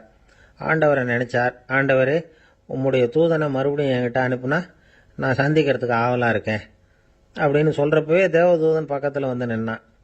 பாதிரியார் நிமிர்ந்து பார்த்தார். நீ இப்பவே என்னை அழைச்சிக்கிட்டு போக விரும்பினா நான் பரலோகத்துக்கு வர்றதுக்கு தயாராக இருக்கேன்னார். தேவதூதன் அந்த பாதிரியாரை அன்போடவும் விவேகத்தோடவும் பார்த்து, நீங்கள் வந்து என் கூட பரலோகத்துக்கு வர்ற தயாராக இருக்கிறதா சொல்கிறீங்க, ஆனால் நீங்கள் இதுவரைக்கும் வேற எங்கே இருந்ததா நினைக்கிறீங்க அப்படின்னு. அப்படின்னா இதுவரைக்கும் இருந்த இடம் தான் பரலோகம் அப்படிங்கிறத உணர்த்தி இருக்கிறான். பரலோகம்னா என்னன்னு புரிஞ்சுக்கிறதுக்கு இந்த சம்பவம் நமக்கு உதவியாக இருக்குது. தொண்டு செய்கிறத விட பெரிய செயல் வேற எதுவும் இருக்க முடியாது. அது நம்ம மனசுக்கு கொடுக்குற சுகத்தை வேற எதுவும் கொடுக்க முடியாது. நாம் தொண்டு செய்கிற இடம் தான் அந்த புண்ணிய இடம். ஆனால் இந்த காலத்துல எல்லாம் நாம் வந்து தொண்டு செய்யணும்னு நினச்சி ஏதாவது ஆரம்பித்தா கூட அதை ஒரு மாதிரியாக சுற்றி நின்று வேடிக்கை பார்க்க ஆரம்பிச்சிடுறாங்க.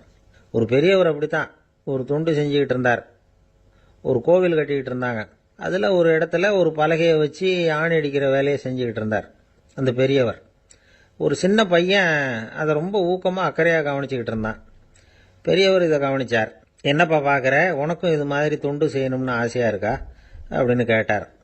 அதுக்கு அந்த பையன் சொல்கிறான், அப்படி இல்லைங்க, நீங்கள் ஆணி அடிக்கிறப்போ கையில் சுத்தியால் அடிச்சுக்கிட்டா எப்படி துடிப்பீங்க, எப்படி கத்துவீங்கன்னு தெரிஞ்சுக்கிறதுக்காக அதை பார்க்கணும்னு ஆசை, அதுக்காக தான் காத்துக்கிட்டு இருக்கேன் அப்படின்னு. நான் நமக்கு முன்னாடி நமக்கு வேண்டிய ஒருத்தர் ஒரு கிளாஸில் நமக்கு பழச்சாறு கொண்டாந்து வைக்கிறாருன்னு வச்சுங்க.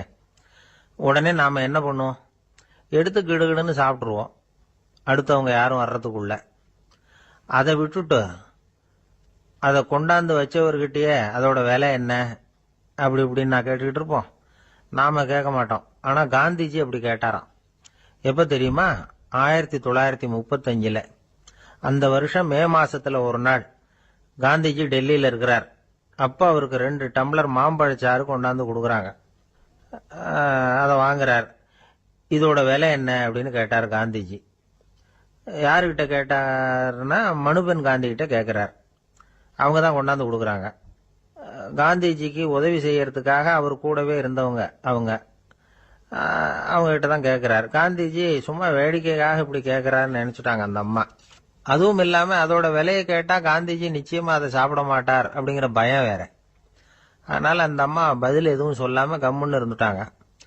கொஞ்ச நேரம் ஆச்சு. அந்த பழச்சாறு வச்ச இடத்துல அப்படியே இருக்குது. வச்ச இடத்துல வச்சபடியே இருக்கு. காந்திஜி அதை சாப்பிடவே இல்லை. மனுபென் காந்தி பார்த்தாங்க. மெதுவாக காந்திஜி கிட்ட போய் அதை சாப்பிடுங்களேன் அப்படின்னாங்க. பழச்சாறு விலை என்னன்னு கேட்டேன். அதுக்கு பதில் இல்லை. அது முதல் தப்பு. பதிலை எதிர்பார்த்திருந்தும் அதை பற்றி விசாரிக்கல. அது 2வது தப்பு. இப்படி 2 தப்புகளை பண்ணிவிட்டு என்கிட்ட வந்து இதை சாப்பிடுங்கன்னு சொன்னா அது எப்படி அப்படின்னு கேட்டாராம் காந்திஜி. மனுபென் காந்தி என்ன சொல்றதுன்னு தெரியாம திகைச்சு போய் நின்றுகிட்டு இருந்தாங்க. காந்திஜி தொடர்ந்து சொன்னாராம். இப்ப என் முன்னாடி வச்சிருக்கிற இந்த பழச்சாறு விலை சுமாரா ஒரு ½ ரூபாயாவது இருக்கும். அது அந்த காலத்து மதிப்பு. இந்த பழச்சாறு இல்லாம கூட என்னால இருக்க முடியும். ஆனா அவசியமான பொருள்களை வாங்கறதுக்கு கூட சக்தி இல்லாத மக்கள் இந்த நாட்டில் நிறைய பேர் இருக்கிறாங்க. அப்படி இருக்கிறப்போ எனக்கு என்னத்துக்கு இந்த விலை உயர்ந்த பானம்? இதை இப்போ நான் சாப்பிட்டா என் உடம்பு வேணும்னா ஆரோக்கியமாகலாம். ஆனா என் மனசு அமைதி அடையாது. எனக்கு என்னுடைய உடல் ஆரோக்கியத்தை விட மன ஆரோக்கியம்தான் முக்கியம். அதனால இதை நான் சாப்பிட மாட்டேன், எடுத்துட்டு போயிடு அப்படின்னாராம். அந்த சமயத்துல ஒரு அகதி பொண்ணு 2 குழந்தைகளோட காந்திஜியை பார்க்கறதுக்காக வந்தது. வணக்கம் சொல்லிச்சு. காந்திஜி உடனே தனக்கு முன்னாடி இருந்த பழச்சாற்றை எடுத்து அந்த பொண்ணுகிட்டையும் குழந்தைகள்கிட்டையும் கொடுத்து சாப்பிட சொன்னார். அவங்க அதை வாங்கி ரொம்ப சந்தோஷத்தோட சாப்பிட்டாங்களாம். அதை பார்த்த காந்திஜி முகத்துல ஒரு புன்னகை, ஒரு பரவசம், ஒரு திருப்தி. அவர் மனசு நிறைஞ்சி இருந்தது. அப்போ அவர் சொன்னாராம், ஆண்டவன் எனக்கு எப்பவும் சரியான சமயத்துல கை கொடுப்பாருங்கிறது அதுக்கு இதுதான் அத்தாட்சி. நான் ஒரு இக்கட்டான சூழ்நிலையில இருக்கிறப்ப கூட கடவுளின் கருணையால அந்த சூழ்நிலை என்னை பாதிக்கல. என் கூட இவ்வளவு நாள் பழகியும் கூட இங்க இருக்கிறவங்க எனக்கு அதிக விலையுள்ள பழரசத்தை கொடுத்தாங்க. ஆனா சரியான நேரத்தில் அதை சாப்பிட வேண்டியவங்களை என்கிட்ட அனுப்பி வச்சு என்ன சந்தோஷப்படுத்தினார் கடவுள். அவருக்கு நன்றி அப்படின்னாராம் மகாத்மா காந்தி. உடல் ஆரோக்கியத்தை விட மன ஆரோக்கியம்தான் எனக்கு முக்கியம்னு சொன்னார் பாருங்க. அதை நாம எல்லாரும் மனப்பூர்வமா இன்னைக்கு சிந்திச்சு பார்க்கணும். இந்த காலத்துல எல்லாரும் அப்படியா நினைக்கிறாங்க? எனக்கு தெரிஞ்ச ஒருத்தர் இருந்தார். தினமும் காலையில ஒரு காபி சாப்பிட உட்கார்ற நேரத்துல பக்கத்து வீட்டுக்காரர் வந்து சேருவார் கரெக்டா. உடனே அவரும் தனக்குன்னு வந்திருக்கிற காப்பியை எடுத்து மனப்பூர்வமா பக்கத்து வீட்டுக்காரர்கிட்ட கொடுத்துருவார். அதுக்கப்புறம் அவருக்காக வேற காப்பி போட்டு கொண்டாந்து கொடுத்தாலும் வேண்டான்னு சொல்லிடுவார். ஆண்டவனா பார்த்து சரியான நேரத்துல அவரை எங்க வீட்டுக்கு தினமும் அனுப்பி வைக்கிறார் அப்படிம்பார். ஏன் அப்படி சொல்றீங்க அப்படின்னு கேட்டோம் ஒரு நாள். அதுக்கு அவர் சொல்றார், எனக்கு என்னோட உடல் ஆரோக்கியம்தான் முக்கியம். இத கடவுள் புரிஞ்சுக்கிட்டு எங்க வீட்டு காப்பியை சாப்பிடுறதுக்கு தினமும் அடுத்த வீட்டுக்காரனை அனுப்பி வைக்கிறார் அப்படின்னா. ஒரு ஊர்ல ஒரு ஆள் இருந்தான். அவன் ஒரு நாள் கோயிலுக்கு போனான். கடவுள்கிட்ட வேண்டிக்கிட்டான், எனக்கு ஒரு 1 லட்சம் ரூபாய் நீ கொடுத்தா நான் உன் சன்னதியில ஒரு தேங்காய் உடைக்கிறேன் அப்படின்னு வேண்டிக்கிட்டான். கடவுள் பார்த்தார். உடனே அவன் கண் முன்னாடி தோன்றினார். இந்தா நீ கேட்ட 1 லட்சம் ரூபாய் அப்படின்னு சொல்லி அவன் கையில பணத்தை கொடுத்துட்டு மறைஞ்சிட்டார். இவனால நம்பவே முடியல. இவ்வளவு சுலபமா கிடைக்கும்னு தெரிஞ்சிருந்தா அனாவசியமா ஒரு தேங்காய் உடைக்கிறேன்னு வேண்டி இருக்க வேண்டியது இல்லையே அப்படின்னு நினைச்சான். இருந்தாலும் வேண்டுதலை நிறைவேற்ற வேண்டியது கடமை. அதுக்காக என்ன பண்ணா, பக்கத்துல ஒரு கடைக்கு போனான். ஒரு தேங்காயை கையில் எடுத்தான். இது என்ன விலைன்னு கேட்டான். 5 ரூபான்னார் கடையில இருந்தவர். அதிகமா இருக்குதே விலைன்னா. அப்படின்னா ஒண்ணு செய்யுங்க, அடுத்த ஊருக்கு போங்க, அங்க தென்னந்தோப்பு அதிகம், அதனால அங்க இதை விட குறைஞ்ச விலைக்கு கிடைக்கும் அப்படின்னார். சரின்னு அடுத்த ஊருக்கு கிளம்புனான். அங்க போய் விசாரிச்சான். ஒரு தேங்காய் 3 ரூபாய் விலைன்னாங்க. இதுவும் அதிகமா தெரியுதுன்னா. அப்படின்னா ஒண்ணு செய்ய, அதோ அந்த ஆத்து ஓரமா ஒரு தென்னை மரம் இருக்கு பார், அதுல நீயே ஏறி பறிச்சுக்கோ, ஒரு தேங்காய்க்கு 1 ரூபா கொடுத்தா போதும் அப்படின்னார் அந்த தோப்புக்கு சொந்தக்காரரு. இவனுக்கு மரம் ஏற தெரியாது. இருந்தாலும் ஆசை யார விட்டுது, விலை சல்லிசா இருக்குதே. ஆற்று ஓரம் போனால் தட்டு தடுமாறி அந்த மரத்தில் ஏறினா அந்த தென்னை மரம் வளைஞ்சி ஆற்று பக்கம் போய் அப்புறம் நிமிர்ந்து இருந்தது. அதாவது மரத்தின் உச்சி சரியாக ஆற்றுக்கு நடுவில் இருந்தது. ஆற்றுல வெள்ளம் கரை புரண்டு ஓடிக்கிட்டு இருக்கு. இவன் கடவுள் கொடுத்த 1,00,000 ரூபாயை மடியில் வச்சு இறுக்கி கட்டிக்கிட்டான். உச்சிக்கு போய் காய் பறிக்கிற சமயத்தில் காற்று மழையும் பலமாக கலந்து அடிக்க ஆரம்பிச்சுட்டுது. கால் வழுக்கி விட்டுட்டுது. இவன் சடார்னு ஒரு தென்னை மட்டையை பிடிச்சிக்கிட்டு தொங்க ஆரம்பிச்சிட்டான். கீழே பயங்கரமான வெள்ளம். மடியில் 1,00,000 ரூபா பணம். என்ன செய்யறதுன்னு தவிக்கிறான். இந்த சமயம் கரையில் ஒரு யானை பாகன் யானையை குளிப்பாட்டிக்கிட்டு இருக்கிறான். அது அவன் கண்ணில் பட்டது. ஐயா ஒரு உதவின்னு கத்துனான். அவன் என்ன செய்யணும்னு கேட்டான். உன் யானையை மெதுவாக இங்கே அழைச்சிட்டு வா, எனக்கு நேராக கீழே நிறுத்து, என் காலை பிடிச்சி மெதுவாக கீழே இறக்கி விட்டுரு, என் மடியில் இருக்கிற பணத்தில் உனக்கு 10,000 ரூபா தரேன் அப்படின்னா. அவன் பார்த்தான். காலை கையை பிடிச்சா கூட எவனும் இந்த காலத்தில் 10 ரூபாய்க்கு மேலே தரமாட்டேங்கிறான். இவன் காலை பிடிச்சா 10,000 தர்றேங்கிறான் அப்படின்னு யோசனை பண்ணான். உடனே யானையை கொண்டுட்டு போனான். அவனுக்கு நேராக கீழே நிறுத்தினான். அவன் காலை பிடிச்சான். அவ்வளவுதான். அந்த நேரம் பார்த்து யானை மெதுவாக நடந்து அப்பால போட்டுது. இப்போ யானை பாகன் அவன் காலை கெட்டியாக பிடிச்சிக்கிட்டு தொங்குறான். பரிதாபமாக மேலே பார்க்குறான். அவன் மட்டையை பிடிச்சிக்கிட்டு தொங்குறான். இப்போ யானை பாகன் சொல்கிறான், தம்பி மட்டையை விட்டுறாத, கெட்டியாக பிடிச்சிக்கோ, நான் உனக்கு 10,000 ரூபா தரேன், இதோ மடியில் தான் வச்சுருக்கேன்னா. மேலே தொங்குறவனுக்கு இந்த நிலைமையிலேயும் ஒரு சந்தோஷம். மேற்கொண்டு ஒரு 10,000 ரூபா நமக்கு கிடைக்கும் போல இருக்கே அப்படின்னு. இந்த சமயத்தில் ஒருத்தன் ஒட்டகத்தை ஓட்டிகிட்டு வந்தான் அந்த பக்கமாக குளிப்பாட்டுறதுக்கு. யானை பாகம் பார்த்துட்டான். ஐயா ஒட்டகக்காரரே, அதை இங்கே கொண்டுட்டு வா, எங்கள் காலை பிடிச்சி பத்திரமா இறக்கி விடு, நாங்கள் பணம் கொடுக்குறோம்னா. அவனும் பணத்துக்கு ஆசைப்பட்டு வந்தான். அவன் காலை பிடிக்கிற சமயம் ஒட்டகமும் நழுவி போட்டுது. இப்போ 3 பேருமே வரிசையாக தொங்குறாங்க. ஒட்டகக்காரன் கத்துறான், தம்பி மட்டையை விட்டுறாத, கெட்டியாக பிடிச்சிக்கோ, நான் என் மடியில் இருக்கிற 5,000 உனக்கு தந்துடுறேன்னா. மேலே தொங்குறவனுக்கு இன்னமும் சந்தோஷம். இவனும் பணம் தர்றேங்கிறான் அப்படின்னா இன்னைக்கு நமக்கு மொத்த பண வரவு எவ்வளவு அப்படின்னு ஒவ்வொன்றா கூட்டி பார்க்க ஆரம்பிச்சான். மனக்கணக்கு சரியா வரல. அதனால அப்படியே விரல விட்டு எண்ண ஆரம்பிச்சான். அவ்வளவுதான். மட்டையை விட்டுட்டு கை நழுவி வந்துட்டுது. 3 பேரும் பொத்துன்னு ஆத்துல விழுந்தாங்க. படாத பாடுபட்டு தட்டு தடுமாறி கரைக்கு வந்து சேர்ந்தாங்க. 3 பேர் மடியில் இருந்த பணமும் ஆத்தோட போட்டுது. பேராசை பெருநஷ்டம் அப்படின்னு ஒரு பழமொழி இருக்குல்ல, அதை விளக்கறதுக்காக சொல்லப்பட்ட கதை இது. இந்த காலத்தில் ஒருத்தர் ஒரு நீச்சல் குளத்தில் நீச்சல் அடிச்சுக்கிட்டு இருக்கிறார். காவலுக்கு இருந்தவர் அதை கவனிச்சுட்டார். கரையிலேருந்து சத்தம் போட்டாராம், இதோ பாருங்க, இங்கே ராத்திரி 8 மணிக்கு மேலே நீச்சல் அடிக்கிறது சட்டப்படி குற்றம், அதுக்கு அனுமதி கிடையாது, தெரியாதா உங்களுக்கு அப்படின்னாராம். இதுக்கு அவரு, ஐயோ நான் நீச்சல் அடிக்க வந்தவன் இல்லைங்க, சும்மா சுற்றி பார்க்க வந்தவன், தடுமாறி குளத்தில் விழுந்துட்டேன், நீச்சல் தெரியாது, அதனால தத்தளிச்சுக்கிட்டு இருக்கிறேன் அப்படின்னு கத்துனாராம். கரையில் இருந்தவர் பார்த்தார். ஓ அப்படின்னா சரி, அதுக்கு ஒன்றும் தடை இல்லை அப்படின்னு சொல்லிவிட்டு அவர் பாட்டு நடந்து போயிட்டாராம். இந்த உலகத்துல மனுஷன் எவ்வளவோ தவறுகள் செய்யறான். அதுக்கெல்லாம் என்ன காரணம்? அதை பத்தின ஆராய்ச்சி தான் இன்னைக்கு. இதுக்கு ஆராய்ச்சி என்னத்துக்கு, அது தெரிஞ்ச விஷயம் தானே அப்படின்னு நீங்க நினைக்கலாம். ஆனா அப்படி அலட்சியமா இந்த விஷயத்தை விட்டுறக்கூடாது. பொதுவா எல்லோரும் நினைக்கலாம் எது சரி எது தவறு அப்படின்னு தெரியாததுனால தான் மனுஷன் தப்பு பண்றான் அப்படின்னு. ஆனா அப்படி சொல்லிட முடியாது. மனுஷன் தெரிஞ்சே தான் தவறுகள் பண்றான். இப்போ உதாரணத்துக்கு ஒரு சாலையில இடது பக்கம் போக வேண்டிய ஒருத்தர் நடுக்கோட்டை தாண்டி வலது பக்கமா வண்டியை ஓட்டிட்டு போறாருன்னு வச்சுங்க. என்னப்பா இது தப்பு இல்லையா அப்படின்னு அவர்கிட்ட கேட்டா, அதெல்லாம் எனக்கு தெரியும், நீ உன் வேலையை பார்த்துட்டு போ அப்படிம்பார். வலது பக்கமா போறது தப்புன்னு தெரிஞ்சே தான் அவர் அப்படி செய்யறார், அப்படி போறார்.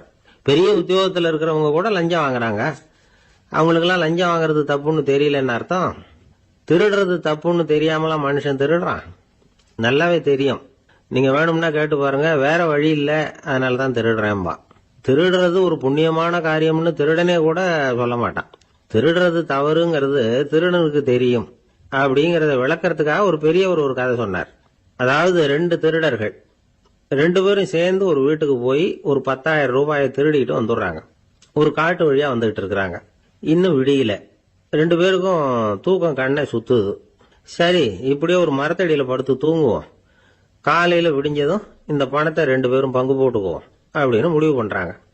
அதே மாதிரி படுத்து தூங்குறாங்க. நடு ராத்திரியில ஒரு திருடன் முழிச்சுக்கிறான். விடிகிற வரைக்கும் காத்துக்கிட்டு இருந்தா 5,000 ரூபா தான் கிடைக்கும், இப்பவே கம்பி நீட்டினா 10,000 ரூபா கிடைக்கும் அப்படின்னு யோசிச்சு பார்த்துட்டு ஒரு முடிவுக்கு வந்தான். மெதுவா அந்த 10,000த்தையும் சுருட்டிக்கிட்டு அடுத்தவனுக்கு தெரியாம ஓடி போயிட்டான். விடியுது. அடுத்தவன் எழுந்திரிச்சு பாக்குறான். பணத்தையும் காணல, பாகஸ்தனையும் காணல. இந்த திருடன் அந்த திருடனை திட்டுறான். திருட்டு பய, அயோக்கிய பய, இப்படி அநியாயமா கிளப்பிட்டு போட்டானே அப்படிங்கிறான். இதுல இருந்து என்ன தெரியுது?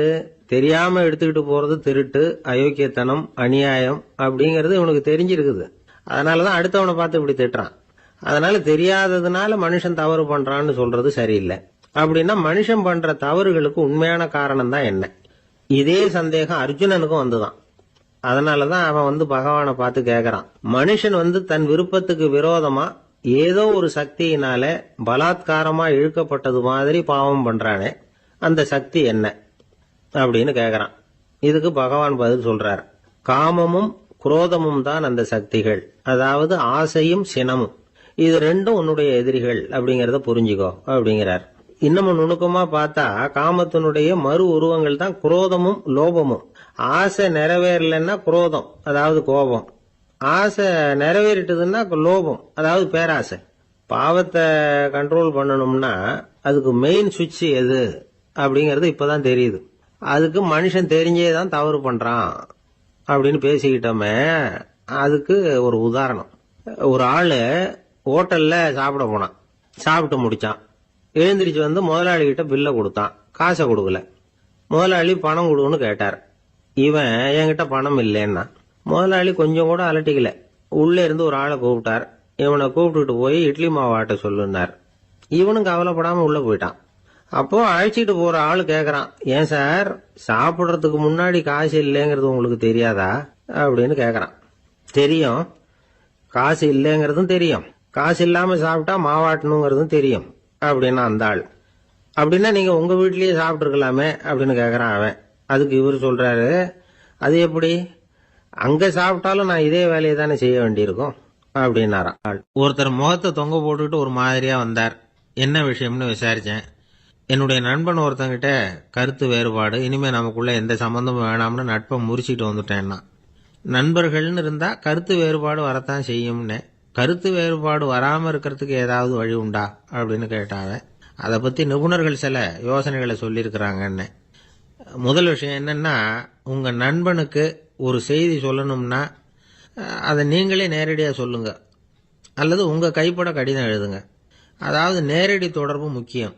அதை விட்டுட்டு இன்னொருத்தர் மூலமா நண்பர்களுக்கு செய்தி அனுப்புனா நீங்க சொல்ற செய்தி அப்படியே போய் சேராது, அது சேதமாயிடும்.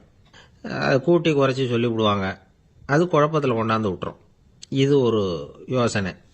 ரெண்டாவது யோசனை என்னன்னா, நீங்க ஒரு நல்ல காரியத்தை செய்யும் பொழுது உங்க நண்பரையும் சேர்த்துக்குங்க, அவருக்கும் அதுல ஒரு ஈடுபாட்டை உருவாக்குங்க. மூணாவது யோசனை, நம்ம பக்கத்தில் இருக்கிற நண்பர் மகிழ்ச்சி அடைகிற மாதிரி ஏதாவது செய்யணும். சின்ன சின்ன செயல்களா இருந்தாலும் பரவாயில்ல, அவர் நமக்கு எதுவும் செய்யலையே, நாம் எதுக்கு செய்யணும் அப்படின்னு நினைச்சிட்டு இருக்கக்கூடாது.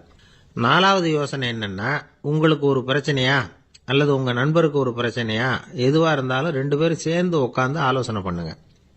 நம்ம யோசனையும் கேட்கப்படுதே அப்படிங்கிற நினைப்பே அவருக்கு ஒரு மன நிறைவை உண்டாக்குமா.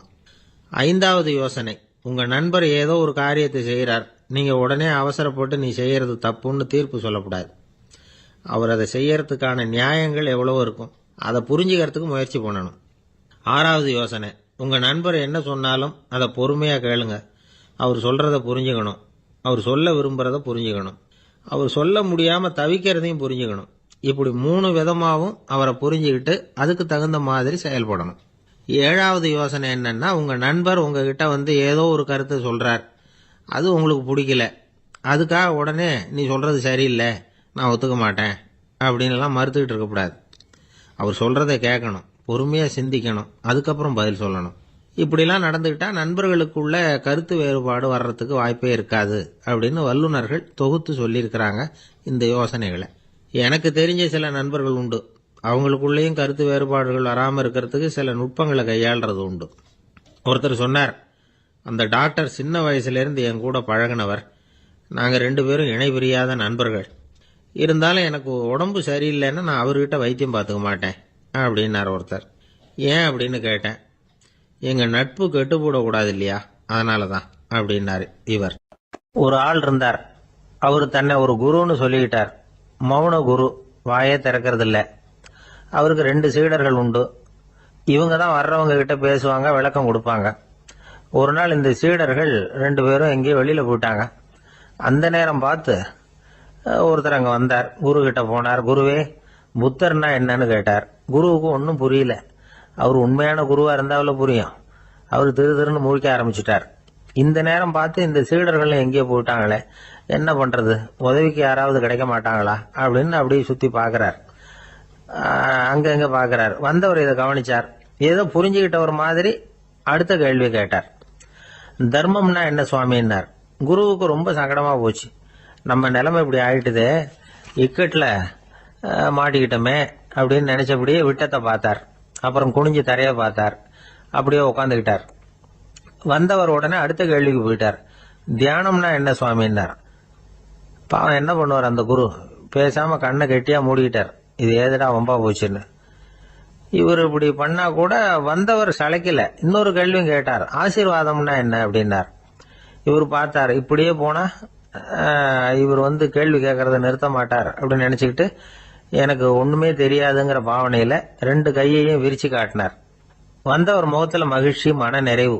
ஏதோ எல்லாம் புரிஞ்சுக்கிட்ட ஒரு மாதிரி அங்கிருந்து புறப்பட்டு போனார். வழியில அந்த குருவோட சீடர்கள் 2 பேரையும் சந்திச்சார். உங்க குருவை தான் பார்த்துட்டு வரேன்னாரு. இவர் என்ன நடந்ததுன்னு கேட்டாங்க. இவர் வரமா சொல்றார். உங்க குரு எவ்வளவு பெரிய ஞானி தெரியுமா? புத்தர்னா என்னன்னு கேட்டேன். அதுக்கு அவர் அப்படியும் இப்படியும் பார்த்தார். அதுக்கு என்ன அர்த்தம் தெரியுமா? மக்கள் புத்தரை அங்கேயும் இங்கேயும் தேடுறாங்க. உண்மையில அவர் அங்கேயும் இங்கேயும் தேடி கண்டுபிடிக்க முடியாது அப்படிங்கறத அவர் செய்கை மூலம் உணர்த்தினார். அதுக்கப்புறம் தர்மம்னா என்னன்னு கேட்டேன். அவர் மேலையும் கீழையும் பார்த்து தர்மம் சமமானது, அதுல உயர்வு தாழ்வு இல்லைங்கிறத உணர்த்தினார். அதுக்கப்புறம் தியானம்னா என்னன்னு கேட்டேன். கண்ணை மூடிக்கிட்டார். கண்ணை மூடி காணுகிற அற்புதம் அது அப்படிங்கறத புரிஞ்சுக்கிட்டேன். கடைசியா ஆசீர்வதிக்கப்படுறது பத்தி கேட்டேன். கைகளை நீட்டி உதவுறது தான் அது அப்படிங்கறத தன்னுடைய இருகை விரிச்சு உணர்த்தினார். எவ்வளவு பெரிய மகான் அவரு அப்படின்னு சொல்லிவிட்டு அவர் பாட்டுக்கு போயிட்டார். சீடர்கள் அதுக்கப்புறம் மெதுவா குரு கிட்ட சேர்ந்தாங்க.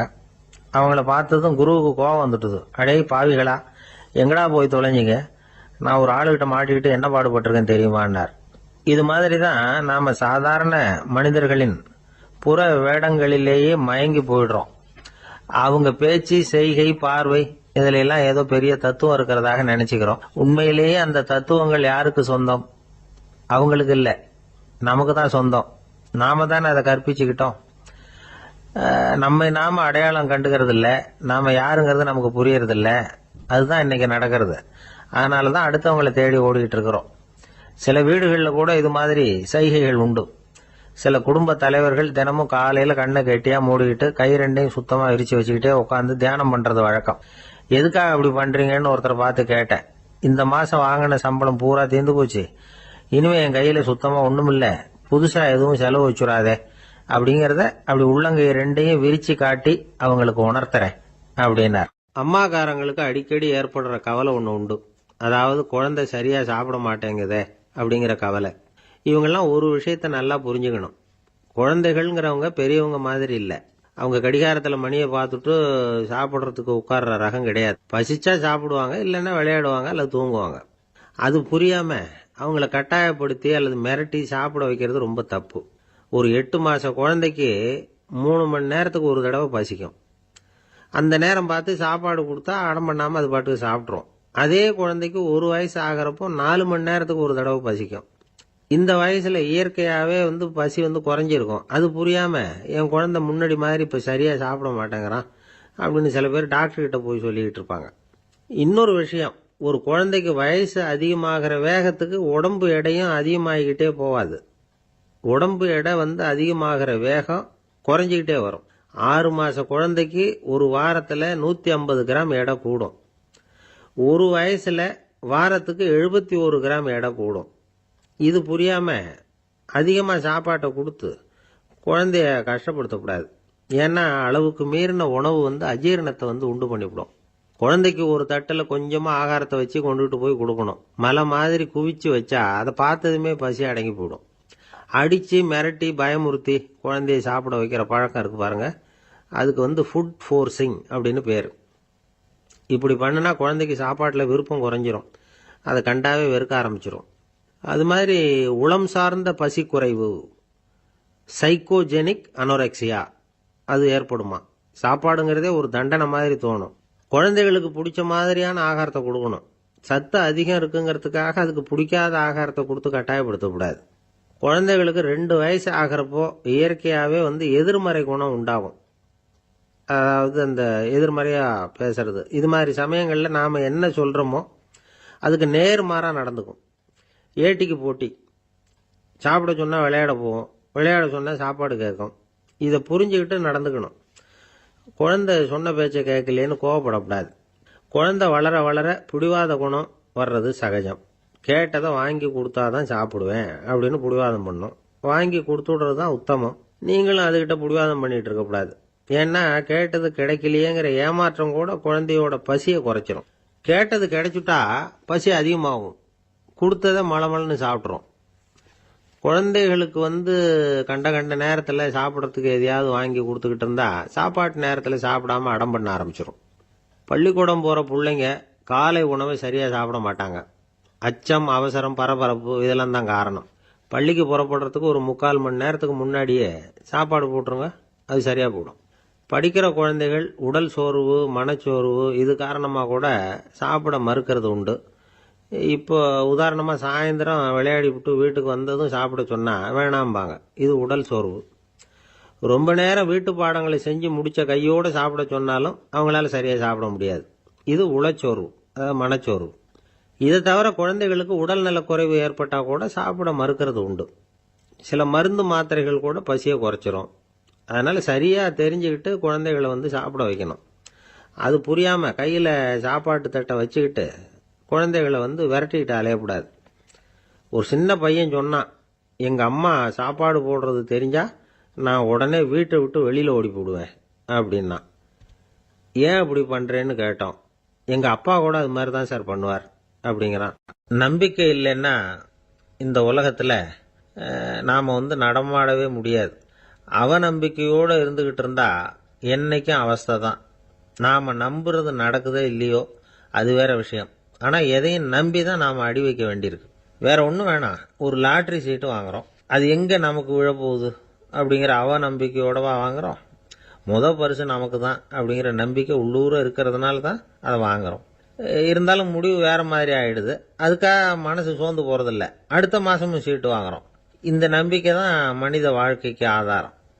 ஒரு கடையில் போய் டீ சாப்பிட்றீங்க. அந்த டீ நல்ல டீ தானா, அதில் விஷம் கலந்துருக்குமா அப்படிங்கிற சந்தேகம் வந்துட்டுதுன்னு வச்சுங்க. அதுக்கப்புறம் அதை எப்படி நீங்கள் சாப்பிட முடியும்? நம்பி தான் சாப்பிட்ணும். ரயில் ஒழுங்காக போய் சேருங்கிற நம்பிக்கை இருக்கிறதுனால தான் அதில் ஏறி உட்காடுறோம். லெட்டர் ஒழுங்காக போய் சேருங்கிற நம்பிக்கை இருக்கிறதுனால தான் பெட்டியில் போடுறோம். சரி, நம்ம கதையெல்லாம் நம்மளோட இருக்கட்டும்.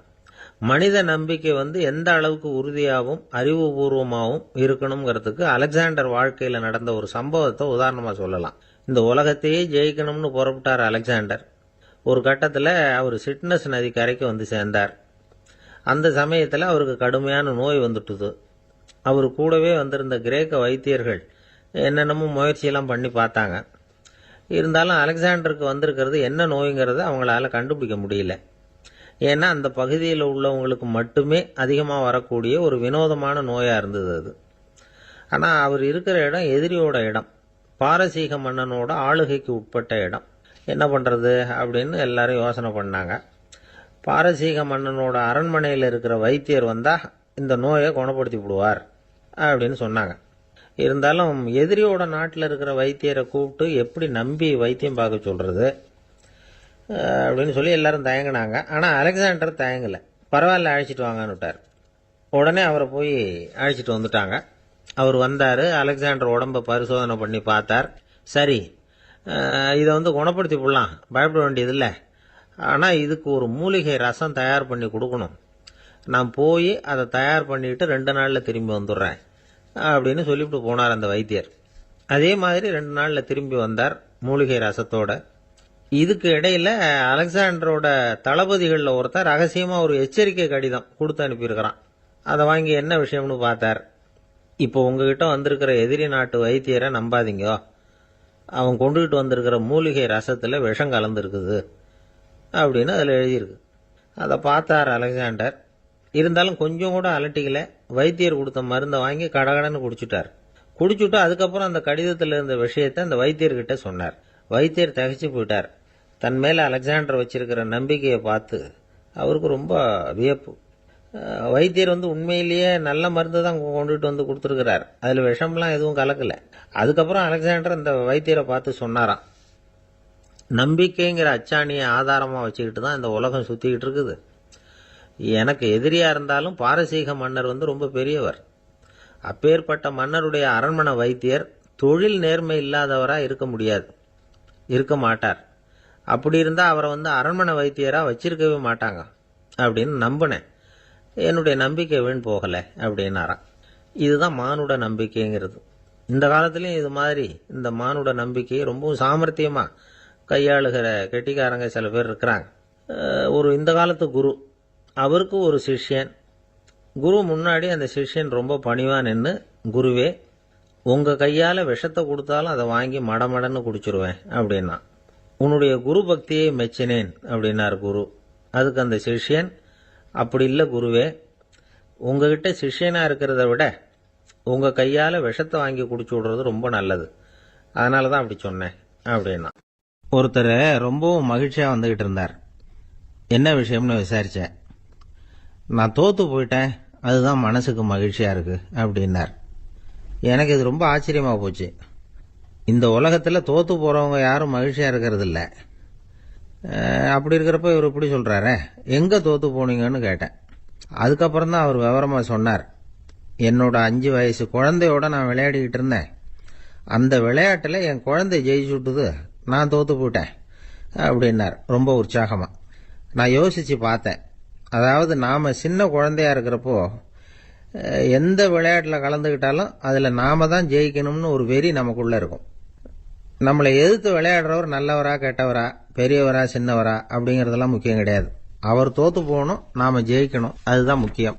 எதிரியை சந்தோஷப்படுத்த விளையாடுகிற கலை அப்போ நமக்கு தெரியறதில்ல. வாழ்க்கையில் ஒரு பக்குவம் வந்ததுக்கு அப்புறம் வெற்றி பெறணுங்கிற மன அழுத்தம் போயிடுது. போட்டியில் ஜெயிக்கணுங்கிறத விட குழந்தையை சந்தோஷப்படுத்தணுங்கிறது முக்கியமாக போச்சு. ஜெயிக்கணுங்கிற வெறி ஓடி போட்டுது. ஒரு குழந்தையா இருந்தப்போ நம்ம வளர்ச்சிக்கு உதவிய வெறி பெரியவனானதுக்கு பிறகு நமக்கு எதிரியா மாறுது. அதை சரியான சமயத்தில் நாம் புரிஞ்சுக்கிட்டோம்னா போதும், நாம் பொழைச்சிக்கலாம். ஒவ்வொரு மனுஷனுமே வாழ்க்கையோட அடுத்த கட்ட வளர்ச்சியில் அடி எடுத்து வைக்கிற நேரத்தில் தன்கிட்ட இருந்து ஏதோ ஒரு குணத்தை அல்லது தன் குணம் இருந்த ஏதோ ஒரு உறவை நாம் இழக்கத்தான் வேண்டியிருக்குது. ஒரு கட்டம் வரைக்கும் உதவியா இருந்த குணம் அடுத்த கட்டத்துக்கு தடையா கூட மாறிடலாம். இந்த பரிமாண மாற்றத்துக்கு உள்ளாகிற ஒவ்வொருத்தரும் பிரத்யட்சமா இதை உணர்றாங்க. ஆனா பல பேர் எப்படின்னா, பழசை திறந்துட்டு புதிய கொள்கைகளை உருவாக்கிக்கிறதுக்கு இஷ்டம் இல்லாம இருந்துடுறாங்க, அல்லது அப்படி செய்ய முடியாம தவிக்கிறாங்க. இதையெல்லாம் மீறி அந்த பழசை திறந்துட்டா அதை இழந்ததால உண்டாகிற மன அழுத்தம் சில காலத்துக்கு வருத்திக்கிட்டு தான் இருக்கும், வேற வழி இல்லை. ஆரோக்கியமான ஒரு முன்னேற்றத்துக்காக அந்த மன அழுத்தத்தை தாங்கிக்கத்தான் வேணும் அப்படிங்கிறாரு அந்த உலக புகழ்பெற்ற மேதை ஒருத்தர், இந்த ஸ்காட் பெக் அப்படிங்கிறவர். பிறந்த நாள் முதல் இதுதான் சரி அப்படின்னு கற்பிக்கப்பட்டு வந்த ஒவ்வொரு தத்துவத்தையும் தங்களுடைய வளர்ச்சிக்கு தகுந்த மாதிரி மாற்றி அர்த்தப்படுத்தி கொள்ள முடியாமல் வாழ்க்கை சூழல்ல அப்படியே அரைப்பட்டு தூளாகிறவர்கள் தான் ரொம்ப தவிக்கிறாங்களாம். இதுதான் அவருடைய கருத்து. பெரும்பாலும் மனிதர்களுடைய நடுத்தர வயசுல, அதாவது 30 தாண்டுகிற சமயத்துல தான் இந்த தவிப்பு உண்டாவதுதான். இதை தான் மேற்கத்திய நாடுகளில் அடிக்கடி மிட் லைஃப் கிரைசிஸ் அப்படின்னு சொல்றாங்க. அப்பப்போ பழசையெல்லாம் தொலைச்சி விட்டு புதுசா பிறக்கிறதுக்கு கத்துக்கணும். ஒவ்வொரு நிமிஷத்தையும் அந்த நிமிஷத்துக்கு ஏற்ற சித்தாந்தம் கொண்டவர்களாக சந்திப்போம் அப்படிங்கிறார் அந்த உளவியல் நிபுணர். இப்படி பழகிக்கிட்டா வாழ்க்கை இன்பமயம், இல்லைன்னா தவிப்பு மயம்தான்.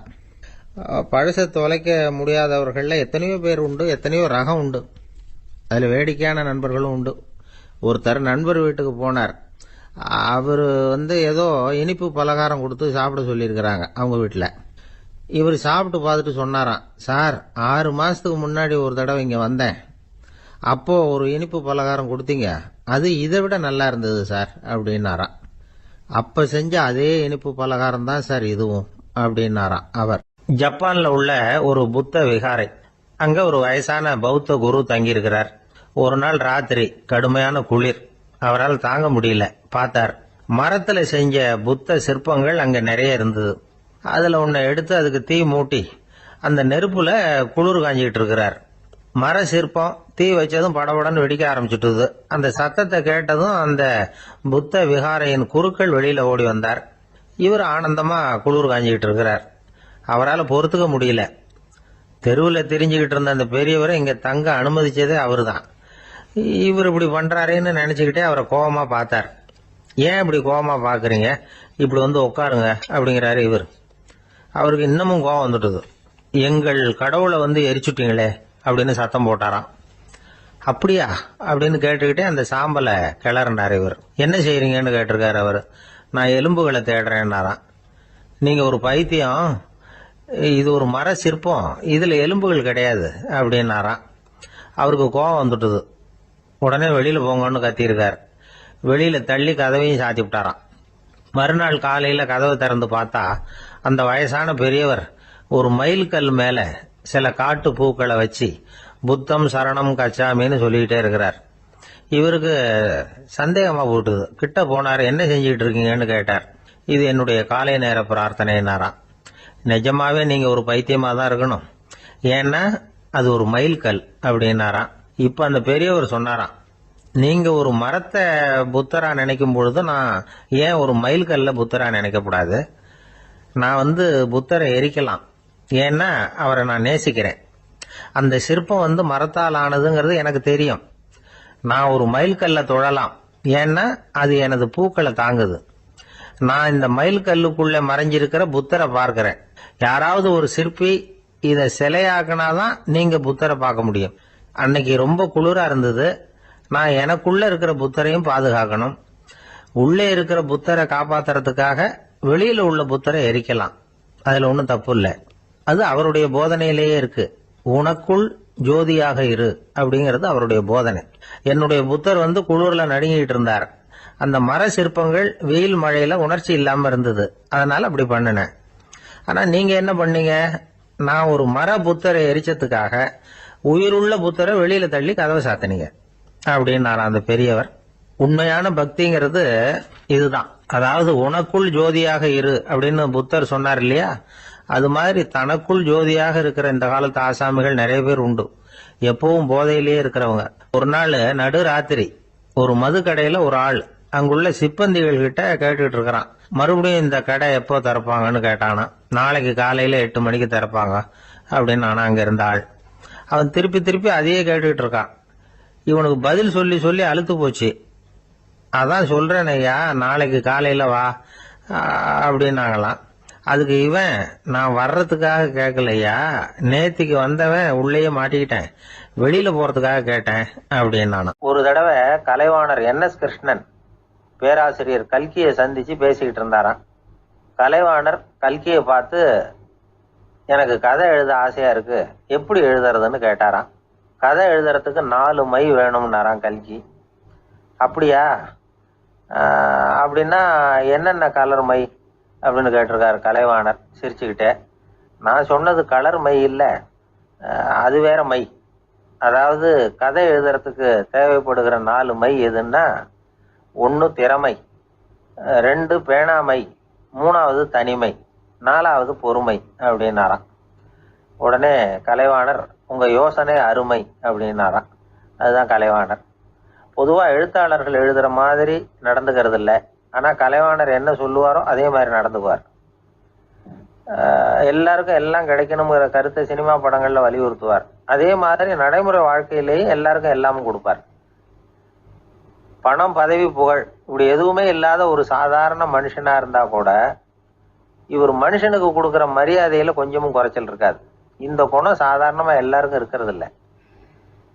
அவரு சினிமா தியேட்டருக்கு போய் சினிமா பார்க்கறது வழக்கம். அவர் வந்திருக்கிறாருங்கிறது தெரிஞ்சா போதும், வெளியில பிச்சைக்காரங்க வந்து கூடிடுவாங்க. இது அவருக்கு தெரியும். வெளியில நம்மளை நம்பி ஒரு கூட்டம் காத்துக்கிட்டு இருக்குமேன்னு நினைப்பார். உடனே ஒரு 100 ரூபா நோட்டை கொடுத்து சில்லறையா மாத்திட்டு வர சொல்லுவார். படம் முடிஞ்சு வெளியில வர்றப்போ சில்லறையோட வருவார். எல்லாருக்கிட்டையும் கொடுத்துருவார். ஏன்னா எல்லாரும் தேடிட்டு வருவாங்க அவரை. என்ன எல்லாரும் சௌக்கியமா இருக்கிறீங்களா அப்படின்னு பிரியமா விசாரிப்பார். ஏதோ ரொம்ப நெருங்கின சொந்தக்காரங்களை விசாரிக்கிறது மாதிரி விசாரிப்பாரு. தன்கிட்ட இருக்கிற சில்லறையை எல்லாருக்கும் சமமா பிரிச்சு கொடுத்துட்டு தான் அங்கிருந்து புறப்படுவார். ஒரு நாள் அது மாதிரி புறப்படுற சமயத்துல ஒரு சின்ன பையனுக்கு சில்லறை எதுவும் கிடைக்கல கொடுக்கறதுக்கு. இது கலைவாணருக்கு தெரியாது. கார்ல ஏறி புறப்பட்டு போயிட்டார். அந்த பையன் காரை பிடிச்சிக்கிட்டு பின்னாடியே ஓடியாந்துருக்கிறான். ஐயா, நீங்களே இல்லைன்னு சொன்னா நான் என்ன பண்றது? இன்னைக்கு பட்னி தான், அம்மாவுக்கு வேற உடம்பு சரியில்லை அப்படின்னு கத்திக்கிட்டே ஓடியாந்தானா. கலைவாணர் கவனிச்சுட்டார். உடனே காரை நிறுத்த சொன்னார். இறங்கினார். அந்த சின்ன பையனை கட்டி பிடிச்சிக்கிட்டு என்னை மன்னிச்சுக்கப்பா, நான் கவனிக்காம வந்துட்டேன் அப்படின்னு சொல்லி அழ ஆரம்பிச்சுட்டாராம். இன்னொரு தடவை இதே மாதிரி ஒரு தியேட்டர்ல இருந்து வெளியில வந்திருக்கிறார். ஒரு ஆள் அவர்கிட்ட வந்து நின்றுருக்கார். அவர் கொடுக்கறதுக்கு இவர்கிட்ட பணம் இல்லை. பணம் இல்லையாப்பா அப்படின்னாராம். உங்ககிட்டயே இல்லையா அப்படின்னாராம் அவரு. கலைவாணருக்கு மனசு ரொம்ப சங்கடமா போச்சு. உடனே புறப்பட்டு வீட்டுக்கு போனார். அங்க இங்க தேடி பார்த்து அங்க இருந்த கொஞ்ச நெஞ்ச சில்லறையை எடுத்தார். காரு டிரைவரை கூப்பிட்டார். தியேட்டர் வாசல்ல நின்றுகிட்டு இருந்த ஆசாமியோட அங்க அடையாளங்களை சொன்னார். காரை எடுத்துட்டு போய் அந்த ஆளை கண்டுபிடிச்சி இந்த காசை கொடுத்துட்டு வா அப்படின்னு அனுப்பி வச்சாராம். பிச்சை போடுறதுக்காக காரை அனுப்புனதாக வேற யாரை பத்தியாவது நீங்க கேள்விப்பட்டிருக்கிறீங்களா? அவர் ஒரு வித்தியாசமான மனிதர், வித்தியாசமான கலைஞர். கலைவாணரோட சகோதரர் கல்யாணம் நடந்தது. அதுல தியாகராஜ பாகவதர் கச்சேரி முடிஞ்ச உடனே அதுல சம்பந்தப்பட்ட கலைஞர்களுக்கெல்லாம் கலைவாணர் பரிசுகள் கொடுக்கிறார். அந்த கச்சேரியில கடம் வாசிச்சவருக்கு மட்டும் மற்ற எல்லாருக்கும் கொடுத்ததை விட பெருசா ஒரு வெள்ளி கோப்பையை பரிசா கொடுத்தாராம். மற்றவங்களுக்கெல்லாம் சின்னதா கொடுத்துட்டு கட வித்துவானுக்கு மட்டும் பெருசா பரிசு கொடுக்குறீங்களே ஏன்னு கேட்டிருக்கிறாங்க. அதுக்கு கலைவாணர் விளக்கம் கொடுத்தாராம். இப்பெல்லாம் ரயில்ல கூட்டம் அதிகங்கிறது உங்களுக்கு எல்லாருக்கும் தெரியும். இந்த வித்துவான் இவ்வளவு பெரிய மண்பானைய ரயில்ல ரொம்ப பத்திரமா உடையாம ரொம்ப தூரத்துல இருந்து கொண்டு வந்திருக்கிறாரே, அது என்ன சாமான்யமான காரியமா? அவரோட அந்த சாமர்த்தியத்தை பாராட்டுறதுக்காக தான் அவருக்கு இவ்வளவு பெரிய பரிசு அப்படின்னாராம். ஒரு காட்டுல ஒரு முனிவர் இருந்தார். ஒரு நாள் அவரை தேடிட்டு 4 பேர் வந்தாங்க. சுவாமி, எங்களுக்கு ரொம்ப நாளா ஒரு சந்தேகம்னாங்க. என்னன்னு கேட்டார். இந்த உலகத்துல எவ்வளவோ காரியங்கள் நடக்குது, எது நியாயம் எது அநியாயம் அப்படின்னு புரிஞ்சுக்க முடியலன்னாங்க. அது யாராலையும் புரிஞ்சுக்க முடியாதுன்னார் முனிவர். வந்தவங்களுக்கு ஆச்சரியமா போச்சு. ஒரு மாதிரியா பார்த்தாங்க. இத முனிவர் கவனிச்சார். சரி, புறப்படுங்க என்னோடன்னார். எங்கன்னு கேட்டாங்க. இப்போ உங்க 4 பேரையும் ஒரு புஷ்பக விமானத்துல அழைச்சிட்டு போறேன். இந்த உலகத்துல சர்வசாதாரணமா நடக்கக்கூடிய ஒரு காட்சியை உங்களுக்கு காட்ட போறேன். நீங்க பார்க்க போற அந்த காட்சி நியாயமா அநியாயமா அப்படிங்கறத என்கிட்ட சொல்லணும். நீங்க சரியான பதில் சொன்னா புஷ்பக விமானத்துல தொடர்ந்து பிரயாணம் பண்ணலாம். தவறான பதில் சொன்னா இந்த புஷ்பக விமானம் உங்களை கீழே தள்ளி விட்டுரும் அப்படின்னார். 4 பேருக்கும் பயம்தான். இருந்தாலும் முனிவர் கூப்பிடுறாரு அப்படின்னு சொல்லி புறப்பட்டாங்க. அவங்க எல்லாரும் புறப்பட்டு ஒரு காட்டு வழியா போய்கிட்டு இருக்கிறாங்க புஷ்பக விமானத்துல. அங்க நடக்கிற ஒரு காட்சியை காட்டுறார் முனிவர். அதோ அங்க பாருங்கன்னார். அந்த விமானத்துல இருந்தபடியே எல்லாரும் கீழே குனிஞ்சு பாக்குறாங்க. அங்க ஒரு தாய் புலி அப்பதான் குட்டி போட்டிருக்கு. குட்டிகளை ஈன்ற உடனே பசிக்கு இறை தேடி அந்த பக்கமா வருது. அதே நேரம் ஒரு தாய் மான், அதுவும் அப்பதான் குட்டி போட்டிருக்கு. அதுவும் இதே மாதிரி குட்டிகளை ஈன்ற உடனே பசிக்கு இறை தேடி அந்த பக்கமா வருது. இப்ப அந்த புலி அந்த மானை அடிச்சு போட்டுடுது. அதுவும் சாப்பிடுது, குட்டிகளுக்கும் கொடுக்குது. இப்போ அந்த புலி குட்டிகள் முகத்துல மகிழ்ச்சி, தாயை இழந்த அந்த மான் குட்டிகள் முகத்துல துக்கம். இப்போ அந்த முனிவர் 4 பேர்கிட்டையும் கேட்கிறார், நீங்க இங்க பாத்தீங்களே, இதுல எது நியாயம் எது அநியாயம்? ஒவ்வொருத்தரா சொல்லுங்க. உங்க பதில் சரியில்லைன்னா இந்த விமானம் உங்களை கீழே தள்ளி விட்டுரும். சொல்லுங்க பார்க்கலாம்னார். முதல்ல ஒருத்தன் சொன்னான், அந்த புலி செஞ்சது சரிதாங்க. அது பசிக்கு அதுதான் ஆகாரம். தன்னுடைய பசிக்கு தானே இறை தேடிக்கிட்டுது. அதுல என்ன தப்பு? அவ்வளவுதான். அதனால புலி செஞ்சது நியாயம்தான் அப்படின்னா. அவ்வளவுதான், அந்த விமானம் அவனை அப்படியே கீழே தள்ளி விட்டுட்டுது. அதனால அவன் கொடுத்த பதில் சரியில்லை அப்படிங்கிறது புரிஞ்சு போச்சு. இப்ப 2வது ஆள் சொன்னான், புலி செஞ்சது பாவம், அந்த தாய்மான் என்ன தப்பு பண்ணிச்சு? இப்ப அந்த குட்டிகளுக்கு யாரு ஆதரவு? அதனால புலி செஞ்சது அநியாயம் அப்படின்னா. அவ்வளவுதான், அவனையும் கீழே தள்ளி விட்டுட்டுது அந்த விமானம். இந்த பதிலும் சரியில்லை அப்படின்னு ஆயிட்டுது. இப்ப 3வது ஆள் வந்தான். முதல்ல 2 பேர் கீழே விழுந்ததை பார்த்துக்கிட்டு இருந்தான். அதனால அவன் சொன்னான், ரெண்டுமே நியாயம்தாங்க. புலி இறை தேடினதும் இயற்கை, அதுக்கு மான் இரையானதும் இயற்கை, அதனால இதுல ஒன்றும் தப்பு இல்லைன்னா அவ்வளவுதான். அவனையும் அந்த விமானம் கீழே பிடிச்சி தள்ளி விட்டுது. இப்ப 4வது ஆள் வந்தான். முனிவர் கேட்டார், நீயாவது சொல்லுப்பா, இந்த செயல்ல எது நியாயம்னார். அவன் தெளிவா பதில் சொன்னான். அதாவது என்ன சொன்னான்னா, எனக்கு தெரியல அப்படின்னா. அவனை விமானம் கீழே தள்ளல, சௌரியமா அழைச்சிட்டு போட்டுது. இவனும் பிரயாணம் சௌக்கியமா பண்ணானான். ஆக இதுதான் சரியான பதிலுங்கிறத முனிவர் உணர்த்தினார். இந்த கதையிலிருந்து நாம புரிஞ்சுக்க வேண்டியது என்னன்னா, இந்த உலகத்துல எவ்வளவோ காரியங்கள் நடக்குது. அதெல்லாம் ஏன் அப்படி நடக்குதுங்கிறதுக்கு எப்பேற்பட்ட பண்டிதராலும் பதில் சொல்ல முடியாது. தெரியாததை தெரியாதுன்னு ஒத்துக்கிட்டா வாழ்க்கை பிரயாணம் சுகமா இருக்கும். அதனால தேவையில்லாத விஷயங்களை புரிஞ்சுக்கிறதுக்கு நேரத்தை செலவு பண்ணிட்டு இருக்க கூடாது. வாழ்க்கையை குழப்பிக்க கூடாது. வாழ்க்கைக்கு தேவையானது என்னவோ அதை மட்டும் புரிஞ்சுக்கிட்டா போதும். இந்த காலத்து ஆள் ஒருத்தன் ஒரு பெரியவரை தேடி வந்தான். ஐயா, ஒரு சந்தேகம்னா. என்ன உன்னுடைய சந்தேகம்னார். பகுத்தறிவுன்னா என்ன, விதின்னா என்ன அப்படின்னு கேட்டான். இதுக்கு அவரு, இப்போ உன்னுடைய வலது காலை தூக்குன்னார். தூக்கணும். சரி, இப்போ உன்னுடைய வலது காலை கீழே இறக்காம உன்னுடைய இடது காலையும் தூக்குன்னார். தூக்கணும். பொத்துன்னு கீழே விழுந்துட்டான். பெரியவர் சொன்னார், உன்னால ஒரு காலை தூக்க முடிஞ்சுது, அதுதான் பகுத்தறிவு. 2 கால்களையும் ஒரே சமயத்துல தூக்குனா அடிபடும், அப்படிங்கிறது தான் விதி அப்படின்னு விளக்கம் கொடுத்தார். இவன் தன்னுடைய விதியை நொந்துகிட்டே இடுப்பை பிடிச்சுக்கிட்டு அங்கிருந்து நடந்து போயிட்டான். இந்த உலகத்துல எத்தனை வகையான மனிதர்கள் இருக்கிறாங்க, ஒவ்வொரு மனிதனுமே ஒவ்வொரு வகை அப்படிங்கிறாங்க விஞ்ஞானிகள். மனிதர்களை 3 வகையா பிரிக்கலாம் அப்படின்னு சொல்றாங்க மெய்ஞானிகள். இவங்களை பத்திலாம் ஏற்கனவே நாம பேசியிருக்கிறோம். இப்போ டாக்டர் எட்வர்டு பேட்ச் அப்படிங்கிற நிபுணர் என்ன சொல்றாரு தெரியுமா? மனிதர்களை 7 வகையா பிரிக்கலாம்ங்கிறார். மனிதர்களின் மனநிலை அடிப்படையில அவங்களை 7 விதமா வகைப்படுத்துறார் அவர். சரி, அது என்ன 7 வகை? முதல் வகை என்னன்னா, பயந்த குணம் உள்ளவங்க. சார் ரொம்ப பயந்த சுபாவம், வீட்டில் கூட வாயே திறக்க மாட்டார், சாப்பிட போறப்ப மட்டும்தான் கொஞ்சம் வாயை திறப்பார், அப்புறம் மூடிக்குவார் அப்படின்னு சில பேரை பத்தி நாம பேசிக்கிறது உண்டு. இவங்கெல்லாம் இந்த வகை, அதாவது பயந்த குணம் உள்ளவர்கள் அப்படிங்கிற முதல் வகை. சரி, 2வது வகை என்னன்னா, சஞ்சலப்படுகிறவர்கள். எதுக்கு எடுத்தாலும் கலக்கம், குழப்பம், இப்படியே காலம் தள்ளிட்டு இருப்பாங்க. பல பேர் பார்த்துருப்பீங்க. அவங்கெல்லாம் இந்த வகை. 3வது வகை என்னன்னா, யதார்த்த உலகை மறந்து கற்பனை உலகத்திலேயே மிதக்கிறவங்க. இளைஞர்கள், கவிஞர்கள், இப்படி பல பேர் இருக்கிறாங்க. எப்ப பார்த்தாலும் கற்பனை உலகத்திலேயே மிதந்துகிட்டு இருப்பாங்க. கிட்டத்துல போய் என்னங்க ஒரு மாதிரியா இருக்கிறீங்க அப்படின்னு கேட்டு பாருங்க, அவங்களெல்லாம் ஏதோ ஒரு அற்ப புழுவை பார்க்கறது மாதிரி அவங்கள பார்ப்பாங்க.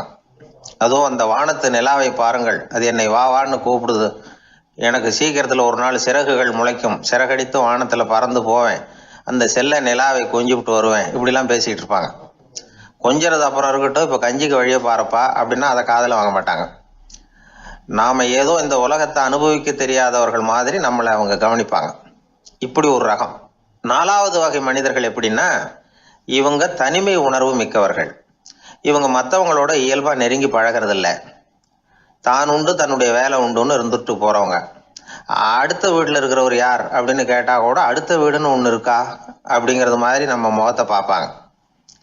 அவங்க கிட்ட மேற்கொண்டு நாம என்னத்தை பேச முடியும்? இப்படி ஒரு வகை. 5வது வகை மனிதர்கள் எப்படின்னா, இவங்க மற்றவங்க செல்வாக்குக்கு உட்பட மறுப்பவர்கள். அடுத்தவங்களோட செல்வாக்குக்கு இவங்க ஆட்படுறதில்ல. நான் யார் தெரியுமான்னு கேட்டா அதை தெரிஞ்சுட்டு எனக்கு என்ன ஆக போகுதும்பாங்க. இவங்கெல்லாம் அந்த ரகம். 6வது வகை மனிதர்கள் எப்பவும் எதுலேயும் பற்று இல்லாமல் இருக்கிறவங்க. இது ஒரு துறவு மனப்பான்மை. இயல்பாகவே சில பேர் இப்படி உண்டு, அவங்களுக்கு எதுலேயும் ஒரு ஈடுபாடு இருக்காது. அப்படிப்பட்டவங்கெல்லாம் 6வது வகை. 7வது வகை மனிதர்கள் மற்றவங்க கவலையை தன்னுடையதா ஆக்கிக்கிட்டு கவலைப்படுறவங்க. இவங்கெல்லாம் மகாத்மாக்கள். தாம் வேறு அடுத்தவங்க வேறு அப்படிங்கிற எண்ணம் இவங்களுக்கு வர்றதில்லை. அதனால அடுத்தவங்களுக்கு ஒரு துன்பம் வந்ததுன்னா இவங்களால சும்மா இருக்க முடியறதில்லை. ஆக கூடி இப்படி 7 விதமான மனிதர்களை அடையாளம் காட்டுறார் அந்த நிபுணர். இதுல நாம எந்த வகையில வர்றோம் அப்படிங்கிறத நாம தான் அடையாளம் கண்டுபிடிக்கணும். எனக்கு தெரிஞ்ச ஒரு மனிதர் உண்டு. அவர் ஒரு வித்தியாசமான வகை. எதையும் நடைமுறை சாத்தியமா சிந்திக்கிறவர். எப்பவும் அடுத்தவங்களும் நல்லா இருக்கணும், நாமும் நல்லா இருக்கணும் அப்படின்னு ஆசைப்படுறவர். அவருக்கு ஒரு சமயம் திடீர்னு உடம்பு சுகம் இல்லாம போயிட்டுது. டாக்டர்கிட்ட போனார், பணம் கொடுத்தார், வைத்தியம் பார்த்துக்கிட்டார். அவர் எழுதி கொடுத்த மருந்து சீட்டை வாங்கினார். ஒரு மருந்து கடைக்கு போனார், பணம் கொடுத்தார், மருந்து வாங்கினார். அதை எடுத்துகிட்டு வீட்டுக்கு வந்தார். அதுக்கப்புறம் அந்த மருந்து அவர் சாப்பிடணும்ல, சாப்பிடவே இல்லை, அப்படியே சும்மா வச்சுட்டார். அவரை பார்த்து கேட்டேன், ஏன் சார் இப்படி பண்ணுறீங்க, வீண் செலவு தானே இது, நீங்கள் ஏன் டாக்டர்கிட்ட போய் பணம் செலவு பண்ணுனீங்கன்னு கேட்டேன். அவர் சொன்னார், டாக்டர் வாழணும் இல்லையா, அதனால தான் அப்படின்னார். சரி, அப்புறம் ஏன் மருந்து வாங்கினீங்க அப்படின்னு கேட்டேன். மருந்து கடைக்காரர் வாழணும் இல்லையா, அதனால தான் அப்படின்னார். சரி, அப்புறம் ஏன் வாங்கின மருந்து சாப்பிடாம வச்சுட்டீங்க அப்படின்னதுக்கு, நான் வாழணும் இல்லையா, அதனால தான் அப்படின்னார். இவர் வாழ்க்கையை புரிஞ்சுக்கிட்டவர். இப்படி வாழ்க்கையை புரிந்து கொண்டு வாழ தெரிஞ்சுக்கணும். எந்த வகை மனிதர் நாம் அப்படிங்கிறத புரிஞ்சுக்கிட்டு வாழ்ந்தோம்னா வாழ்க்கையில வெற்றி நிச்சயம். ஒரு நாள் காலை நேரம் ஒரு குரு படுக்கையை விட்டு எழுந்திருக்கிறார். உடனே சீடர்களை பார்த்து எல்லாரும் இப்படி வாங்கங்கிறார். எல்லாரும் வர்றாங்க வேகமாக. என்னங்க வேணும் உங்களுக்கு அப்படிங்கிற மாதிரி எல்லாரும் குருவை பார்த்தாங்க பயபக்தியோட. குரு அந்த சீடர்களை பார்த்து, இதை பாருங்கள், இப்போ நான் ஒரு சிக்கலான விவகாரத்தில் மாட்டிக்கிட்டு இருக்கிறேன், அதை நீங்கள் தீர்த்து வச்சா நல்லதுன்னார். சீடர்களுக்கு ஒன்றும் புரியல. என்ன இது, இவர் இப்படி சொல்கிறாரு, நமக்குள்ள எல்லா விவகாரங்களையும் தீர்த்து வைக்கிறவர் நம்ம குருநாதர், அவருடைய விவகாரத்தை நாம் தீர்த்து வைக்கிறதா, ஆச்சரியமாக இருக்குதே, குருநாதருக்கே சிக்கலா அப்படின்னு யோசனை பண்ண ஆரம்பித்தாங்க. இருந்தாலும் ரொம்ப பணிவாக கேட்டாங்க, சுவாமி உங்களுக்கே சிக்கலா, இந்த உலகத்து சிக்கல்களுக்கும் சிரமங்களுக்கும் அப்பாற்பட்டவர் அல்லவா தாங்கள், அப்படிப்பட்ட உங்களுக்கு சிக்கல்னா அது எப்படி அப்படின்னாங்க. எனக்கு ஏற்பட்டிருக்கிற சிக்கல் அவ்வளவு பெருசு, ரொம்ப பெரிய விவகாரம் அது அப்படின்னார் குரு. கொஞ்சம் விவரமாக சொல்லுங்க அப்படின்னாங்க இவங்க. இப்போ அந்த குரு விவரத்தை சொன்னார். அதாவது நேற்று ராத்திரி நான் ஒரு கனவு கண்டேன். அந்த கனவில் நான் ஒரு பட்டாம்பூச்சியாக மாறிட்டேன். அப்படி மாறி ஒவ்வொரு மலராக பறந்து போய் உட்காந்து தேன் சாப்பிட்டேன் அப்படின்னார். சீடர்கள் இதை கேட்டதும் ரொம்ப திகைச்சு போயிட்டாங்க. என்ன இது, இது ஒரு பெரிய பிரச்சனையா, ஒரு சாதாரண கனவு கண்டதுக்காகவா இந்த காலை வேளையில் நம்மளையெல்லாம் குருநாதர் இவ்வளவு அவசரமாக கூப்பிட்டுருக்கார் அப்படின்னு நினச்சாங்க. இருந்தாலும் கேட்டாங்க, இதில் என்ன சிக்கல் சுவாமி, கனவுங்கிறது எல்லாருக்கும் வரத்தானே செய்யும் அப்படின்னார் ஒரு சீடர். சீடர்களே, பிரச்சனை அது இல்லை, நான் இன்னைக்கு காலையில் கண்ணு முழிச்சு பார்த்தப்போ நான் நானாக மறுபடியும் மாறிட்டேங்கிறத தெரிஞ்சுக்கிட்டேன். இதில் சிக்கல் என்னன்னா, இப்போ அந்த பட்டாம்பூச்சி தான் நானாக ஆயிட்டதாக கனவு கண்டுகிட்டு இருக்கா அப்படிங்கிறது தான். ஒரு மனுஷன் பட்டாம்பூச்சி ஆகிறதாக கனவு காண முடியுங்கிறப்போ அந்த பட்டாம்பூச்சியும் மனுஷனாக ஆகிறதாக கனவு காண முடியும் இல்லையா? இப்போ எனக்கு யதார்த்த நிலை தெரியணும், எது நிஜம்னு தெரியணும். நேற்று ராத்திரி நான் கண்டது கனவா, அல்லது இது பட்டாம்பூச்சி கண்டுகிட்டு இருக்கிற கனவா? இதுதான் குரு கேட்ட கேள்வி. இதை கேட்டதும் சீடர்கள் ரொம்ப குழம்பி போயிட்டாங்க. சுவாமி, இது வரைக்கும் நாங்கள் தூங்குறப்ப பார்க்கறது கனவுன்னும் மூழ்கிட்டு இருக்கிறப்ப பார்க்கறது நனவுன்னு நம்பிக்கிட்டு இருக்கிறோம். இப்போ எங்களை ரொம்ப குழப்பிட்டீங்க, இதுக்கு பதில் சொல்ல எங்களுக்கு சக்தி இல்லை அப்படின்னு சொல்லிவிட்டாங்களாம். அதுக்கப்புறம் அந்த குரு சொன்னாராம், நினைவு தான் முக்கியமான அம்சம். முடிவு கட்டம்னா பகலின் நினைவுகளை விட இரவின் கனவுகளே ரொம்ப உண்மை. ஒருத்தன் தூங்க போனால் தூங்கிக்கிட்டே இருந்தால் அவன் காணும் கனவு பொய்ங்கிறத அவன் உணர மாட்டான். ஒவ்வொரு கனவும் காணும் பொழுது அது ரொம்ப உண்மையாக தான் தெரியுது. ஒரு கனவு கூட உண்மை இல்லைன்னு கனவுல தோன்றுவதே இல்லை அப்படின்னார் குரு. அகில வாழ்வு அத்தனையும் சொற்பனம் கண்டாய் அப்படிங்கிறார் தாயுமானவர். ஆகையினால நம்ம கனவுலேருந்து நாம் என்னைக்கு முழிச்சிக்க போகிறோம் அப்படிங்கிறது தான் ஒரு முக்கியமான கேள்வி. ஒருத்தர் வந்தார், காலில் கட்டோடு வந்தார். என்னங்க காலில் கட்டுன்னு? சார், நேற்று ராத்திரி தூக்கத்தில் எங்கள் வீட்டு கூரையில் ஏணியை சாத்தி வச்சு இறங்கினப்போ வழுக்கி விழுந்து காலை உடச்சிக்கிட்டேன்னார். உங்கள் வீட்டில் தான் ஏணியே கிடையாது சார் அப்படின்னு. உண்மைதான் சார், நான் கீழே விழுந்து முழிச்சுக்கிட்டதுக்கு அப்புறம் தானே ஏணி இல்லைங்கிறது எனக்கு ஞாபகம் வந்தது அப்படின்னார்.